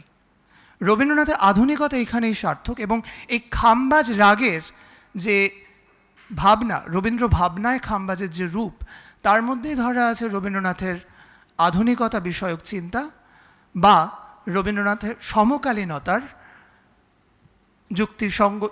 যুক্তিসঙ্গত কতটা সেটা। ধন্যবাদ। ধন্যবাদ সুভদ্র কল্যাণ। আমি ধন্যবাদ জানাতে চাই সভানেত্রীদের, চেয়ারপারসনস। খুব একটা বাংলা বলার সুযোগ হয় না সেন্ট জেভিয়ার্সে, কিন্তু এখানে বাংলায় বলতে পেরে আমার খুব আরাম লাগলো।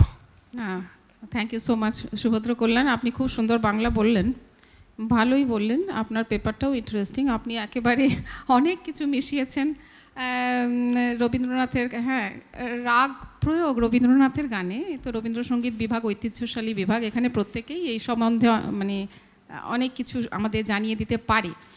আমি ছোট্ট একটা ব্যাপারটা আসলে খুব সিম্পল, আপনি অনেক উদাহরণ, অনেক রকমের রেফারেন্স টেনেছেন। বসুন প্লিজ প্লিজ। আপনি একেবারে সেই ইংলিশ পোয়েটস যারা সেই সময়কার প্রমিনেন্ট, তারপরে একেবারে চলে গেছেন লেভি স্ট্রস, অ্যানথ্রোপোলজিস্ট, এসব করে একটা ভালো পেপার দাঁড়িয়েছে। অনেক তুলনা এবং অনেক রকম সাপোর্টিং এভিডেন্স আমরা পেলাম। ব্যাপারটা একটু সিম্পল, আমি বলি, খুব ইন্টারেস্টিং। আপনার পেপার আমাদেরকে খুব ইন্সপায়ার করলো এটা নিয়ে চিন্তা ভাবনা করতে। অনেক রাগরাগিনী দেখা যায় রবীন্দ্রনাথ প্রচলিত নিয়মের বাইরে বেরিয়ে এসে বিশেষভাবে নিজের মতন করে প্রয়োগ করেছেন। একটা বিশেষত্ব সবসময় রেখে গেছেন, শুধু খামবাজ বলে না। আপনি একটা উদাহরণ দিলেন, ঠিকই আছে, একটা পেপারে একটা উদাহরণ, ঠিক আছে। তা ওইটা যেটা গাইলেন রবিশঙ্করজির যে ধারাটা, এটা ছাড়াও কিন্তু নর্থ ইন্ডিয়াতে আরও অনেক রকমভাবে খামাজ গাইছেন। বিশেষ করে আমাদের মনে রাখতে হবে, মানে খুব হাম্বলি বলছি, আমি নিজে অত জানি না, আমি খুব হাম্বলি বলছি, যেটুকু দেখেছি, যেটুকু জানার সৌভাগ্য হয়েছে। ম্যাডাম বলবেন, আমাদের রাজ্যশ্রী দিয়ে এসে গেছেন। রবীন্দ্রনাথ যে শাস্ত্রীয় সঙ্গীত শিখলেন গোড়ার দিকে, উনি ওই তার উপর একটা বিষ্ণুপুর ঘরানার প্রভাব ছিল। আমাদের এই দিককার যে খামাজের যে রূপ, তার একটা প্রভাব, এবং সেইটা থেকে তার একটা ইনোভেটিভ কিছু করার, একটু অন্যরকম প্রচলিত যে রাগ প্রয়োগ, তার থেকে আলাদা। আবার রবীন্দ্রনাথ দেখুন, অনেকগুলো রাগ আছে আপনারা সবাই জানেন, যেগুলো নর্থ ইন্ডিয়া, সাউথ ইন্ডিয়া দুই ভারতেই প্রচলিত। তো সেই রাগগুলোর মধ্যে সিমিলারিটি আছে। সেই দিক দিয়েও রবীন্দ্রনাথ যে ভৈরব আমাদের প্রয়োগ করছেন, সেটা আমাদের মালবা গৌলের মতন খানিকটা হয়ে যাচ্ছে, আমাকে একজন বলছেন। তো এটা হতেই পারে, কারণ উনি নিজে সাউথ ইন্ডিয়ারও একটা বড় তার প্রভাব রয়েছে। আবার রবীন্দ্রনাথের ভৈরবী দেখুন, আমি চঞ্চল হয়ে আমি সুদূরেরও পিয়াসী, এ তো অন্য ভৈরবী, তাই না? প্রচলিত ভৈরবীর যে রূপ আমরা দেখি তার থেকে আবার একটু আলাদা হয়ে গেল, আরও বিশেষ হয়ে গেল। তো এইরকম হয়েছে ওনার গানে অনেক ক্ষেত্রে। হ্যাঁ, খুব ইন্টারেস্টিং। আমি আপনাকে ধন্যবাদ দেবো। Thank you so much. বলুন, হ্যাঁ বলুন। আমাদের এই পর্বের শেষ বক্তা অর্জুন কুমার মহন্ত। উনি মহারাজা সয়াজিরাও ইউনিভার্সিটি অফ বরোদার MDes department of communication and ডিজাইনের ছাত্র। বিষয় রবীন্দ্রনাথ সঙ্গীতে শাক্তভাবকে আধ্যাত্মিক উপাসনার স্তরে গ্রহণ করেননি, বরং নন্দনতাত্ত্বিক, সাংস্কৃতিক ও মানবতাবাদী শক্তিতে রূপান্তর করেছেন। কে আধ্যাত্মিক উপাসনার স্তরে গ্রহণ করেননি, বরং তিনি তাকে নান্দনিক, সাংস্কৃতিক ও মানবতাবাদী শক্তিতে রূপান্তর করেছেন। 19 শতকের বাংলা নবজাগরণের ইতিহাসে ধর্মচিন্তার ক্ষেত্রে এক গুরুত্বপূর্ণ পরিবর্তন লক্ষ্য করা যায়। এই সময়ে একদিকে ব্রাহ্ম সমাজের মাধ্যমে নিরাকার ও যুক্তিবাদী ধর্মভাবনার প্রসার ঘটে, অন্যদিকে বাংলা সাংস্কৃতিক পরিমণ্ডলে শাক্ত ধর্মের মাতৃশক্তি আরাধনার একটি দীর্ঘ ঐতিহ্য বিদ্যমান ছিল। এই দুই ভিন্নধর্মী ধর্মচিন্তার মধ্যবর্তী অবস্থানে দাঁড়িয়ে রবীন্দ্রনাথ ঠাকুরের ভাবনা একটি বিশেষ তাৎপর্য বহন করে। রবীন্দ্রনাথ ব্রাহ্ম পরিবারে জন্মগ্রহণ করেন এবং তার পিতা মহর্ষি দেবেন্দ্রনাথ ঠাকুর ব্রাহ্ম সমাজের অন্যতম প্রধান ব্যক্তিত্ব ছিলেন। ফলে শৈশব থেকেই তিনি নিরাকার ঈশ্বরবাদ, উপনিষদীয় দর্শন ও মানবতাবাদী ধর্মচিন্তার পরিবেশে বেড়ে ওঠেন। ব্রাহ্ম সমাজে মূর্তি পূজা বা আচারিক উপাসনার কোনো স্থানই ছিল না এবং এই ধর্মচেতনা রবীন্দ্রনাথের মনন ও ভাবনায় গভীর প্রভাব বিস্তার করেছিল। ব্রাহ্ম সমাজের নিরাকার ঈশ্বরবাদী পরিবেশে বেড়ে উঠলেও রবীন্দ্রনাথের চিন্তায় মাতৃভাবনা সম্পূর্ণ অনুপস্থিত ছিল না, বরং ব্রাহ্ম সমাজের গণ্ডি অতিক্রম করে যখন তিনি বঙ্গ ও দেশমাতৃকার এক নতুন প্রতীকী রূপ অনুসন্ধান করতে শুরু করেন, তখন বাংলার শাক্ত ধর্মের মাতৃশক্তি আরাধনার আবেগময় ঐতিহ্য তাকে আকৃষ্ট করে। বিশেষত সাধক রামপ্রসাদ সেন এবং কমলাকান্তের গানের মাতৃভক্তির যে আত্মনিবেদন, আরতি, অন্তরঙ্গতা প্রকাশ পেয়েছে তা রবীন্দ্রনাথের মনকে গভীরভাবে স্পর্শ করেছিল। নিরাকার ঈশ্বরবাদী ধর্মচেতনার কারণে বৈদিক বা পৌরাণিক দেবীমূর্তির প্রতি তার আধ্যাত্মিক অনুরাগ সীমিত ছিল, কিন্তু মাতৃশক্তির নান্দনিক ও আবেগময় রূপ তার কাছে এক বিশেষ তাৎপর্য লাভ করে। এই দৃষ্টিভঙ্গির ফলেই রবীন্দ্রনাথ মাতৃশক্তির ও দেশমাতৃকার ধারণাকে এক নতুন কাব্যিক ও নান্দনিক ব্যাখ্যার মাধ্যমে তার সাহিত্য ও সঙ্গীতে এক ভিন্ন রূপে প্রকাশ করেছেন। যেমন শাক্ত ধর্মে দেবী কালীর যে উগ্র ও রুদ্ররূপের বর্ণনা দেখা যায় এবং যার সঙ্গে তন্ত্র সাধনা, বলি প্রথা ও ভয়ঙ্কর প্রতীকী জড়িত, সেই রূপ রবীন্দ্রনাথের নান্দনিক চেতনার সঙ্গে সঙ্গতিপূর্ণ ছিল না। তাই তিনি দেবীকে কেবল ধ্বংসের প্রতীক হিসাবে কল্পনা করেননি, বরং মাতৃশক্তির স্নেহময়ী আশ্রয় দায়িত্রী রূপেই তার সাহিত্য সঙ্গীতে গুরুত্ব দিয়েছেন। এই ধারণা থেকে তার গানে আমরা দেখতে পাই, ওগো মা, তোমায় দেখে দেখে আখি না ফেরে, তোমার দুয়ার আজি খুলে গেছে সোনার মন্দিরে। ডান হাতে তোর খড়গ জলে, বাঁ হাত করে শঙ্কা হরণ, দুই নয়নে স্নেহের হাসি, ললাট নেত্র আগুন বরণ।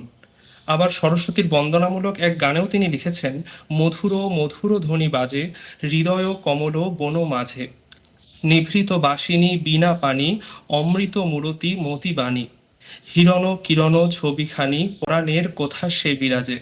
এখানে দেবী কোনো পৌরাণিক মূর্তি হিসাবে উপস্থিত নন, বরং তিনি মানুষের হৃদয়ের অন্তর্গত সৃষ্টিশীল শক্তি ও নন্দনতাত্ত্বিক অনুভূতির প্রতীক হয়ে উঠেছিলেন। এভাবেই আমি শুধু রইনু বাকি, আমরা মিলেছি আজ মায়ের ডাকে, কেন চেয়ে আছো গোমা প্রভৃতি গানে মাতৃশক্তির আশ্রয় প্রার্থনা ও মানবিক অনুভূতি প্রকাশ পেয়েছে। এইসব গানে রামপ্রসাদী শ্যামাসঙ্গীতের আবেগের সাদৃশ্য থাকলেও রবীন্দ্রনাথ সেখানে নিজস্ব স্বতন্ত্র কাব্যিক ব্যাখ্যা যুক্ত করেছেন। পরিশেষে বলা যায়, রবীন্দ্রনাথ ব্রাহ্ম সমাজের অন্তর্গত হয়েও শাক্ত ভাবনাকে সম্পূর্ণ অস্বীকার করেননি, বরং তিনি তাকে আচারিক উপাসনার স্তর থেকে সরাসরি নন্দনতাত্ত্বিক ও মানবতাবাদী ব্যাখ্যার মাধ্যমে নতুন অর্থে রূপ দিয়েছেন। এভাবেই তার সাহিত্য ও সঙ্গীতে মাতৃশক্তির এক স্বতন্ত্র ও সৃজনশীল প্রকাশ লক্ষ্য করা যায়। এই ছিল আমার বক্তব্য। ধন্যবাদ। অনেক ধন্যবাদ। আমাদের এই পর্বের 10 জন উপস্থাপকের বক্তব্য এখানে শেষ হলো। দিদিকে অনুরোধ করব যদি সামগ্রিক একটু বলে দেন আমাদের সবার পড়া কেমন।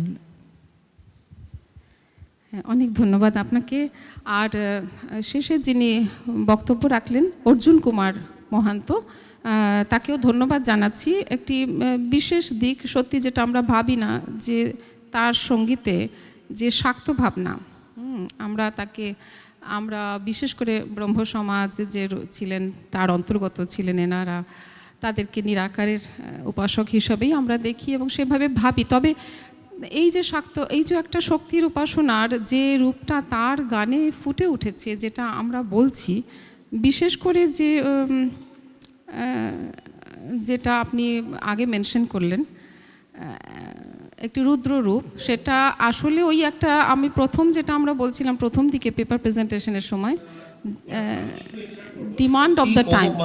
হ্যাঁ হ্যাঁ, সত্যি ওগো মা তোমায় দেখে দেখে আঁখি না ফিরে, এই গানটিতে উনি যে ডান হাতে তোর খড়গ জলে বাহাত করে শঙ্কাহরণ, দুই নয়নে স্নেহের হাসি ললাট নেত্র আগুন বরণ, এই যে ওগো মা, যেই মাকে উনি বর্ণনা করছেন সে আমাদের দেশমাতৃকা, কিন্তু কালীকে এরকম দেশমাতৃকার রূপ একটা রুদ্র মূর্তি, এটা রবীন্দ্রনাথের সাথে মেলানো যায় না অনেক সময়। ঠিক কথা, এটা ঠিক, এটা খুব অন্য রকমের একটা গান। অনেক সময় আমরা দেখি না, ওভারলুক করে যাই, আর পাঁচটা রবীন্দ্রসঙ্গীতের মতনই কিন্তু আমরা ভাবি। কিন্তু একটু রিসার্চারের দৃষ্টি দিয়ে দেখলে, আমি একটা কথা খুব মাঝে মাঝেই বলি ক্লাসে, ম্যাডাম তার অনুমতি নিয়ে বলছি ছোট করে, যে দেখুন গাছ থেকে আপেলটা চিরকাল নিচের দিকেই পড়তো, তাই না?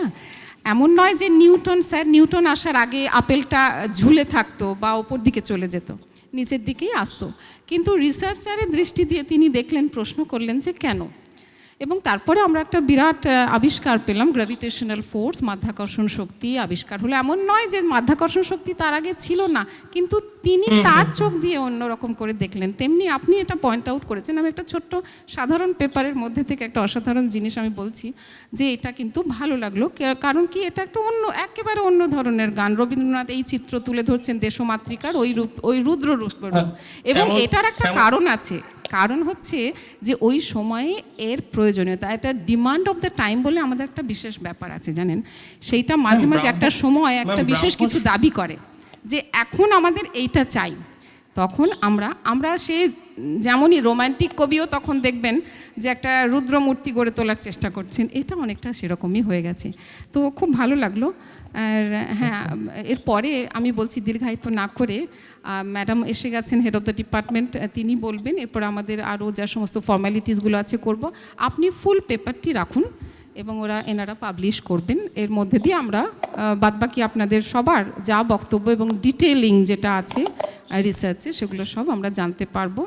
আমার খুব ভালো লাগছে, এবং এইরকম একটা সমৃদ্ধ সেমিনার, একটা সমৃদ্ধ আলোচনা চক্রের মধ্যে আসতে পেরে আমি বিশেষ করে আমাদের যিনি head of the department, Rabindrasangeet itself একটা ভীষণ ঐতিহ্যশালী ডিপার্টমেন্ট, আমরা সবসময় তাদের দিকে তাকিয়ে থাকি।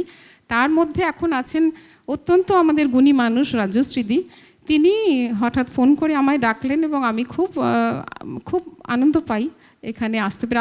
আমি তো ভালোবাসি যে এই আলোচনা চক্রগুলোর মধ্যে থাকতে, এবং সেমিনার ইত্যাদিগুলো আমার খুব পছন্দের জিনিস। আমি অনেক কিছু জানতে পারি এবং আমি এগুলো শেয়ার করি।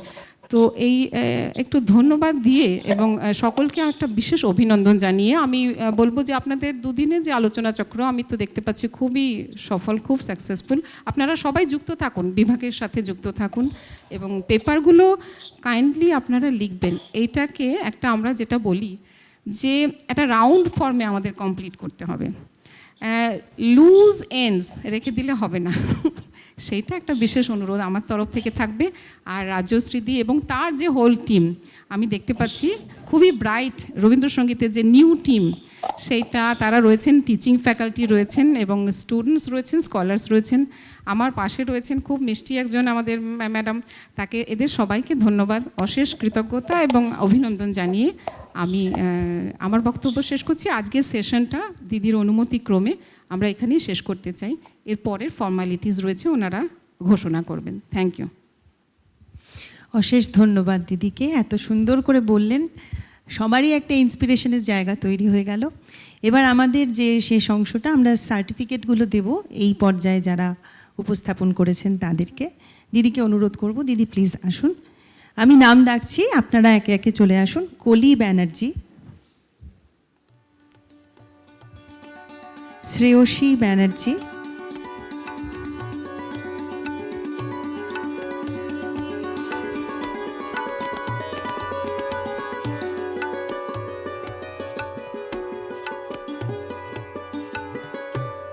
সুস্মিতা মণ্ডল,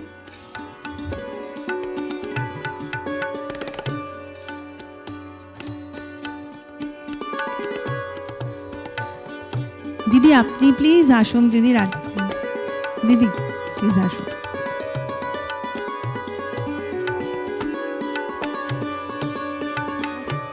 মেঘনা ঠাকুর,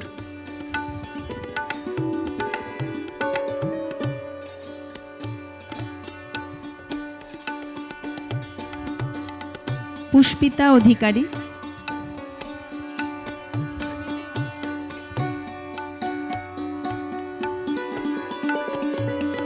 ইপসিতা দে,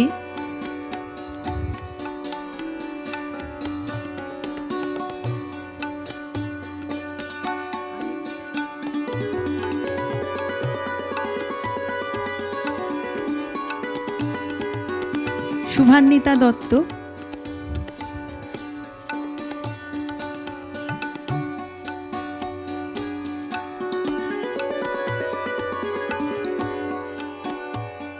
শুভ্রপর্ণা বিশ্বাস,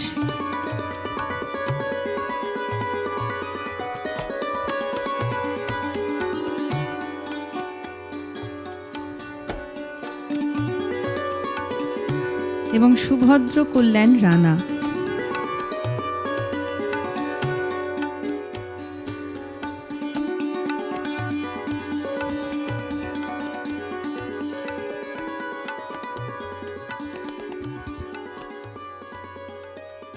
দিদিকে অনুরোধ করবো, দিদি প্লিজ একটু শেষ। আমাদের আজকের দ্বিতীয় দিনের সেমিনার, মানে সেমিনার তো দুদিনই ছিল, অর্থাৎ সেমিনারের শেষ পর্ব আজকে শেষ হলো। বিশাখা ম্যাডামকে অনেক ধন্যবাদ, এতক্ষণ ধরে কি সুন্দর বিশ্লেষণ করেছো, এবং আমার ডাকে যে তুমি এসছো এত কাজের মাঝখানে। হ্যাঁ, তাও এসেছেন, মানে বিশাখা মানে ওয়ান্ডারফুল। সবসময় বিশাখার নিজের সেমিনারও অপূর্ব হয়েছিল, সুতরাং আমরা কৃতজ্ঞ। হ্যাঁ, না দারুণ দারুণ, না না না তুমি নিজে করেছো অত সুন্দর করে, আমি খুব মানে মনে মনে ভাবছিলাম মানে অনেক সত্যি কৃতজ্ঞতা, মনের কৃতজ্ঞতা। হ্যাঁ হ্যাঁ হ্যাঁ হ্যাঁ হ্যাঁ হ্যাঁ, নেক্সট ইয়ার করো। ভালোবেসে এসেছে, এইটা একদম এইটা। হ্যাঁ, এবার আমি আঁখি ম্যাডামকে দিচ্ছি। আঁখি ম্যাডাম আজকে এই সেমিনারের সবাইকে ধন্যবাদ। এটা প্রথমেই আমাদের লাস্ট সেশন পেপার প্রেজেন্টেশন সেশনের বিশাখা গোস্বামীকে, ডক্টর বিশাখা গোস্বামীকে আমাদের আন্তরিক কৃতজ্ঞতা জানাই। উনি অসুস্থতার মধ্যেও এসেছেন শুধু আমাদের এই সেশনে উপস্থিত থাকবেন বলে, তাকে কৃতজ্ঞতা জানাই। এবং আমাদের দুদিন ব্যাপী যারা চেয়ারপারসনস ছিলেন প্রত্যেককে আমাদের কৃতজ্ঞতা। আসলে আমার এখন কৃতজ্ঞতা জানানোরই সময়। এই দুদিন অনুষ্ঠানে তো এই অনুষ্ঠানটা আমরা দেখছি, খুব ভালো লাগছে, ঠিক আছে, কিন্তু এর পেছনে অনেক মানুষের প্রচুর পরিশ্রম, ভাবনা চিন্তা সবটাই আছে। তো তাদেরকে আমি একটুখানি সামনে আনতে চাইছি। প্রথমে আমি যিনি আমাদের বিভাগের যিনি প্রধানা শ্রীমতী রাজ্যশ্রী ঘোষকে ধন্যবাদ, প্রণাম, কৃতজ্ঞতা, ভালোবাসা, মানে যতই যা বলি কম পড়ে, কারণ দিদির উৎসাহর কোনো তুলনা নেই, এতটুকু কমতি নেই। উনি এইভাবে প্রায় বিগত 4 বছর ধরে আমরা এই সেমিনারটা চালিয়ে যাচ্ছি, এবং এত বড় সেমিনার, এত পেপার প্রেজেন্টার্সরা আসেন, এত কিছু করা, সেই সমস্ত কিছুর কিন্তু দাত্রী হচ্ছেন আমাদের দিদি। উনি ছাড়া আমরা এটা কখনোই করতে পারতাম না। তো ওনাকে তো বিশেষভাবে ধন্যবাদ। উনি আমাদের এই পথটা দেখিয়ে দিয়ে যাচ্ছেন। উনি একদিন রিটায়ার করে যাবেন, তো আমরা যাতে এটা ধরে রাখতে পারি, এইটুকু আশীর্বাদ আমরা আপনার কাছ থেকে চাই। তো এইটা তো সত্যি ঘটেনি, এরকমভাবে আমাদের ডিপার্টমেন্টে এইরকম ফরম্যাট অনুযায়ী সেমিনার কিন্তু আগে হয়নি, এটা সত্যি। তো এটা কিন্তু দিদিই করেছেন, তো তার কাছে আমরা বিশেষভাবে আমরা তো কৃতজ্ঞ। এবং আমাদের আগামী প্রজন্ম, তোমরা ছাত্রছাত্রীরা, তোমরা এটা এখন বুঝবে না, পরে বুঝবে। আমরা তো জোর করে তোমাদেরকে ডেকে আনি, এসো অ্যাটেন্ডেন্সের ভয় দেখিয়ে, পরীক্ষার ভয় দেখিয়ে। হ্যাঁ, এটা আমাদের করতে হয়, এটা খুব খারাপ ব্যাপার। হ্যাঁ, মানে সত্যি আমাদের খুব খারাপই লাগে। আমরা এটা একটা মানে অহংকার না, সবাই বলে আমাদের সময় তো এরকম ছিলাম, তোরা কীরকম হয়ে গেছিস, কিন্তু আমি তবুও গর্ব করে বলবো আমরা সত্যি ভালোবেসে আসতাম। এখানে যারা টিচার আছে সবাই তো এখানকার স্টুডেন্ট ছিলেন, হ্যাঁ তারাও কিন্তু এটা ভালোবেসেই এসেছেন। তোরা যারা শেষ পর্যন্ত আছিস, তোরা ভালোবেসেই আছিস, কিন্তু বাকিরা কেন নেই, কেন নেই আমি জানি। দাদা অ্যাটেন্ডেন্স পেয়ে গেছে তো, সই করে দিয়েছে, হ্যাঁ তো যাই হোক ঠিক আছে। আর এই চিত্রটা যেন বদলায়, এটা তোমরা পরে রিয়েলাইজ করবে যে তোমরা কি পেয়েছো এবং সহজে পেয়েছো। সহজে যেটা পাওয়া যায় সেটা তো মূল্য আমরা দিতে পারি না, সেটাই, এবং মূল্য দিতেটা পারি না বলেই পরে আমাদেরকে আফসোস করতে হয়। আফসোসটা যাতে কম করতে হয় তাই এত বকাবকি। যাই হোক, এটা একটা অন্যদিকে আমরা চলে যাচ্ছি। সবার শেখার বিষয়, কারণ এটা তো আমাদের নিজেদের জীবনের অভিজ্ঞতা দিয়েই বলছি। আমরাও তো অনেক আফসোস করেছি, করি, এখনও করি, যাতে তোমাদের না করতে হয় তাই এত তোমাদেরকে বলা। যাই হোক, আর যারা এই সেমিনারে আমাদের অ্যাড দেখে প্রত্যেকে এসেছেন, রেজিস্ট্রেশন করেছেন, সমস্ত পেপার প্রেজেন্টার্স, অবজারভার, তাদেরকে বিশেষভাবে কৃতজ্ঞতা জানাই। তারা যেন আরও, আমরা সেমিনার তো করব, আপনারা সবাই আসবেন অবশ্যই, হ্যাঁ, কারণ আপনারা ছাড়া তো এটা হতোই না। এটা কী করতাম আমরা সেমিনার, কিছুই হতো না। আপনাদেরকে বিশেষভাবে ধন্যবাদ, এবং এটা আপনারা আরও প্রচার করুন যাতে আরও আসে। এটাতে বুঝতেই পারছেন যে আপনারা নিশ্চয়ই সমৃদ্ধ হয়েছেন এই দুদিনে, তো সেটা আমরা আশা করব যে ভবিষ্যতে যাতে আমরা আরও আপনাদের মুখের যে প্রচার সেটা তো অনেক বেশি মূল্যবান, সেটাতে যাতে আমরা আরও পার্টিসিপেট আমরা পাই, এইটুকু আশা করি। এবং আপনাদেরকে কৃতজ্ঞতা, আপনারা এসেছেন।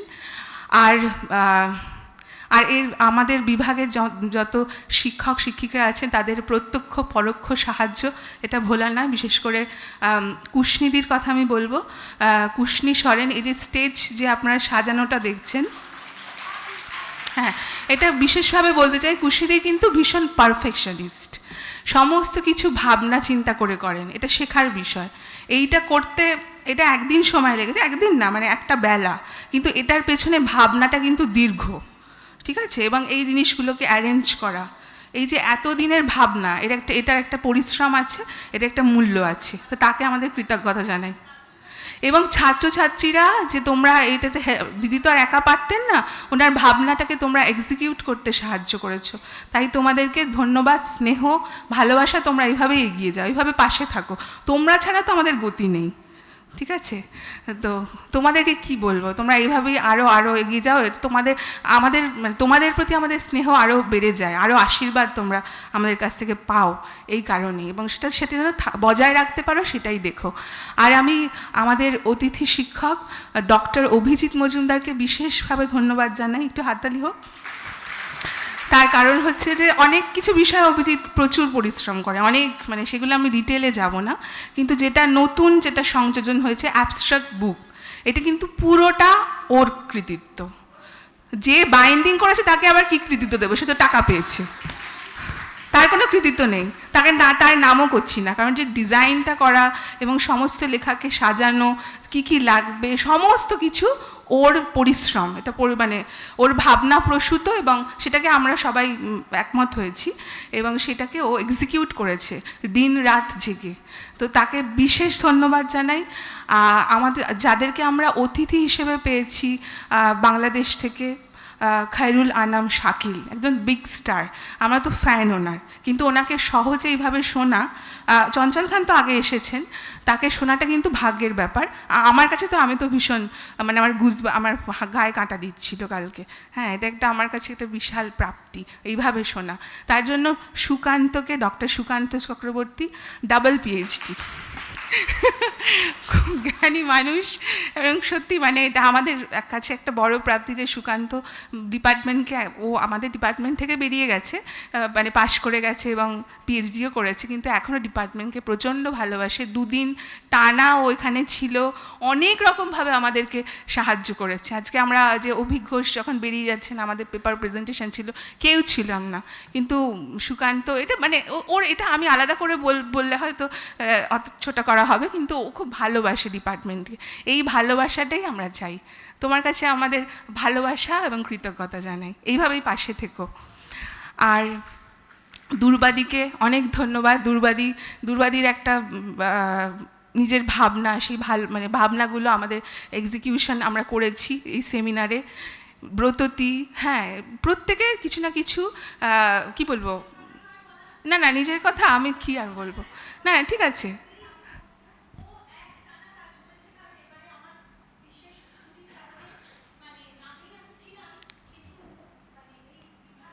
হ্যাঁ ঠিক আছে, হ্যাঁ আমি বলছি, মাইকটা আমার কাছে অবশ্য।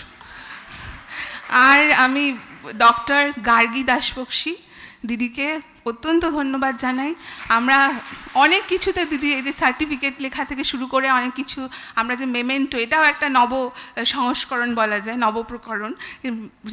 সেই মেমেন্টোটা কিন্তু পুরোপুরি গার্গীদি করেছেন, গার্গীদির হাজব্যান্ড এটাতে সাহায্য করেছেন। আর মহুয়াদিকে কী বলে ধন্যবাদ দেবো জানি না, কি সুন্দর সেশনটাকে করলেন, মডারেট করলেন, এবং প্রত্যেক মডারেটার প্রত্যেককে অসংখ্য ধন্যবাদ। আমি একটু বলে দিয়েছিলাম যে তোমরা এগুলো করো, এবং প্রত্যেকে কিছুই বলতে হয়নি, জাস্ট একটু ধরিয়ে দেওয়া। তো সবাই খুব সুন্দর করে পরিচালনা করেছে, এত সুন্দর শৃঙ্খলাবদ্ধ একটা সেমিনার হয়েছে। সাউন্ডে ছিল বিজুদার টাইটেলটা কি জানো? অনুপধর, হ্যাঁ, পায়োনিয়ার সাউন্ড আর কি। মানে এটা তো আমাদের ডিপার্টমেন্ট কেন, পুরো ইউনিভার্সিটির গর্ব। অনুপধরের সাউন্ড ছাড়া আমাদের এই অনুষ্ঠান এত দীর্ঘদিন 2 দিন ব্যাপী সম্ভব হতো না। যিনি পিপিটি আমাদের প্রেজেন্টেশন এবং এই অনলাইনে যিনি সাহায্য করেছেন একটানা, অভিষেক মুখার্জি, আমি যদি ভুল না হই, ওনার জন্য একটা হাততালি হোক। উনি কিন্তু অনেক সাহায্য করেছেন, একটানা এখানে বসে আছেন। আর যিনি আমাদের ক্যামেরা পার্সন গৌরদা, আপনার নাম কি গৌরদা? না, আপনার নামটা বলুন প্লিজ। হ্যাঁ, প্রদীপদাকে আমাদের একটু ধন্যবাদ, একটু হাততালি দাও। উনি এইভাবে দাঁড়িয়ে এত পরিশ্রম করছেন, কারণ এটা তো আমাদের রয়ে যাবে, ওনার কৃতিত্ব সেটা, উনি আমাদেরকে এটা দেবেন এবং এটা আমাদের চ্যানেলে চলে যাবে। তো সেটা তোমরা শেয়ার করো, হ্যাঁ, এটা যাতে পৌঁছায় সবার মধ্যে দিয়ে। আর কি কিছু বাদ পড়ছে কাউকে আমাদের? হ্যাঁ, এবার একটু বাদ পড়ছে, সেটা হচ্ছে আমি সবাইকে বলবো একটা অনেকক্ষণ ধরে আখির জন্য তালি দিতে। না, আমি আরেকটা ভুল করেছি। আমাদের এই যে 2 দিন ব্যাপী খাওয়া দাওয়া এই সমস্ত কিছু, আমাদের টিচার পলাশ রায়কে একটু ধন্যবাদ জানাই। তিনি নেই এখন, কিন্তু তিনি আমাদের পুরোটা অর্গানাইজ করেছেন, খাবার দাবার সমস্ত কিছু। তো সবাইকে আমি যদি কাউকে না বলি বা আমার যদি মনে না থাকে আমাকে ক্ষমা করবেন। না, আমাদের কোরাসগুলোর কথা বলো, তৃষিত এবং হ্যাঁ, ও আচ্ছা, হ্যাঁ, যিনি এই যে আমাদের এত সুন্দর ইনাগোরাল সং হয়েছে 2 দিন ব্যাপী, খুব ভালো হয়েছে।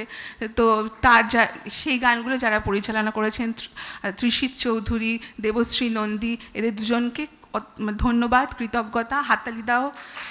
এবং তবলায় যারা সহযোগিতা করেছে, পার্থ স্যার, পলাশ স্যার, গৌতম স্যার, সবাইকে ধন্যবাদ। সবাই এভাবে পাশে থাকুন, যদি ওরা শুনতো ভালো হতো, আর ভিডিওতে চলে যাবে, শুনে নেবে। আখি, তোকে অনেক সত্যি ধন্যবাদ, তার কারণ তুই এত অ্যাক্টিভলি মানে গত প্রায় 1.5 মাস ধরে কাজ করছিস, মানে এটা সত্যি অনবদ্য। এটা আমার সেটাই মনে হচ্ছে যে হ্যাঁ, মানে আমি যখন থাকবো না, ডিপার্টমেন্ট খুব সুন্দর করে চলবে আর কি। এটা খুব একটা মানে কি বলবো, সিগনিফিক্যান্ট একটা ব্যাপার। না, এটা তো মানে নর্মাল, এটা তো কিছু নেই। আশীর্বাদ করবেন। হ্যাঁ, নিশ্চয়ই। আমরা যেন সবাই মিলে একসাথে একটা টিম হয়ে কাজ করতে পারি। আমাদের টিম একা কিছু করা যায় না, অলরেডি তো টিম একটা হয়েইছে। কেউ হয়তো কখনো থাকতে পারছে, এই টিমটা যেন আরো জোরদার হয়, আরো শক্তিশালী হয়, বা না থাকুক, কিন্তু ফাইনালি একসঙ্গে সবাইকে থাকতেই হবে। একদম। এইটা যদি না হয় তাহলে তো সত্যি খুব মানে তাহলে আর বড় কাজ হবে না। হ্যাঁ, তাহলে আর এটা থাকবে না, এই ট্র্যাডিশনটাকে আমরা বজায় রাখতে পারবো না। এই ট্র্যাডিশনটা 4 বছর হয়ে গেল, সামনের বছর 5 বছরে হবে। সামনের বছর কিছু স্পেশাল কিছু করতে হবে, এবং পেপার প্রেজেন্টারদেরও বলবো যে সবাই যেন এটা সার্কুলেট করে দেয় যে সামনের বছর একটা কিছু স্পেশাল হবে। আর পেপার প্রেজেন্টারদের সত্যি ধন্যবাদ, তারা যদি অনেকটা সার্কুলেট করে দেয়, এই আমাদের রবীন্দ্রসঙ্গীত ডিপার্টমেন্টের সেমিনারটা আর একটু ব্রাইটেন্ড হবে, আর একটু উজ্জ্বল হবে। আর দ্বিতীয় হচ্ছে কালকে আমাদের ওয়ার্কশপ। কালকে তোমরা ছেলেমেয়েরা সবাইকে, ছাত্রছাত্রীরা সবাইকে একটু সার্কুলেট করে দাও, যাতে 10:30টার মধ্যে সবাই চলে আসে। আর যেন ভয় দেখাতে না হয়। হ্যাঁ, না, এটা ভয়, এটা তো দেখো শেখার ব্যাপার, নিজেরা শিখতে পারবে। একটা 2টো ক্লাস হবে, তো 2টো ক্লাস না, অ্যাকচুয়ালি প্রায় 4-5টা ক্লাস। সুতরাং এই ক্লাসটা মিস করো না, এগুলো তো লাইফ টাইম একবারই হয়, একদম। এগুলো স্মৃতির মণি কোঠায় থেকে এটা যাবে যে ওনারা সুযোগ হবে এসেছিলেন। যেমন আমাদের সময় রবিশঙ্করজি এসেছিলেন, আলী আকবর খাঁ সাহেব এসেছিলেন, তো সেগুলো আমাদের মনের মণিকোঠায় রয়ে গেছে, তাই না? তো সেরকম এরাও যে আসছেন তোমাদের রবীন্দ্রসঙ্গীতের দিকপাল মানুষেরা, সুতরাং তোমরা এটা একদম অক্ষরে অক্ষরে পালন করো, ভালো করে এই শেখো, সুযোগটাকে একেবারে grab করো, হ্যাঁ কাজে লাগিও। কাজে লাগাও। আর আমরা শেষ করি একটা গান দিয়ে, সবাই মিলে গলা মেলাই, সবার জানা গান আমার মুক্তি আলোয় আলোয়। চলো।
এখানেই আমরা শেষ করছি আমাদের এই দুদিন ব্যাপী সেমিনার, ইন্টারন্যাশনাল সেমিনার। আগামীকাল আছে আমাদের ইন্টারন্যাশনাল ওয়ার্কশপ।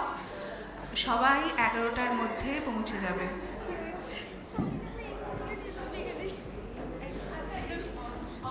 যারা আছেন তারা একটু সার্টিফিকেটটা কালেক্ট করে নেবেন।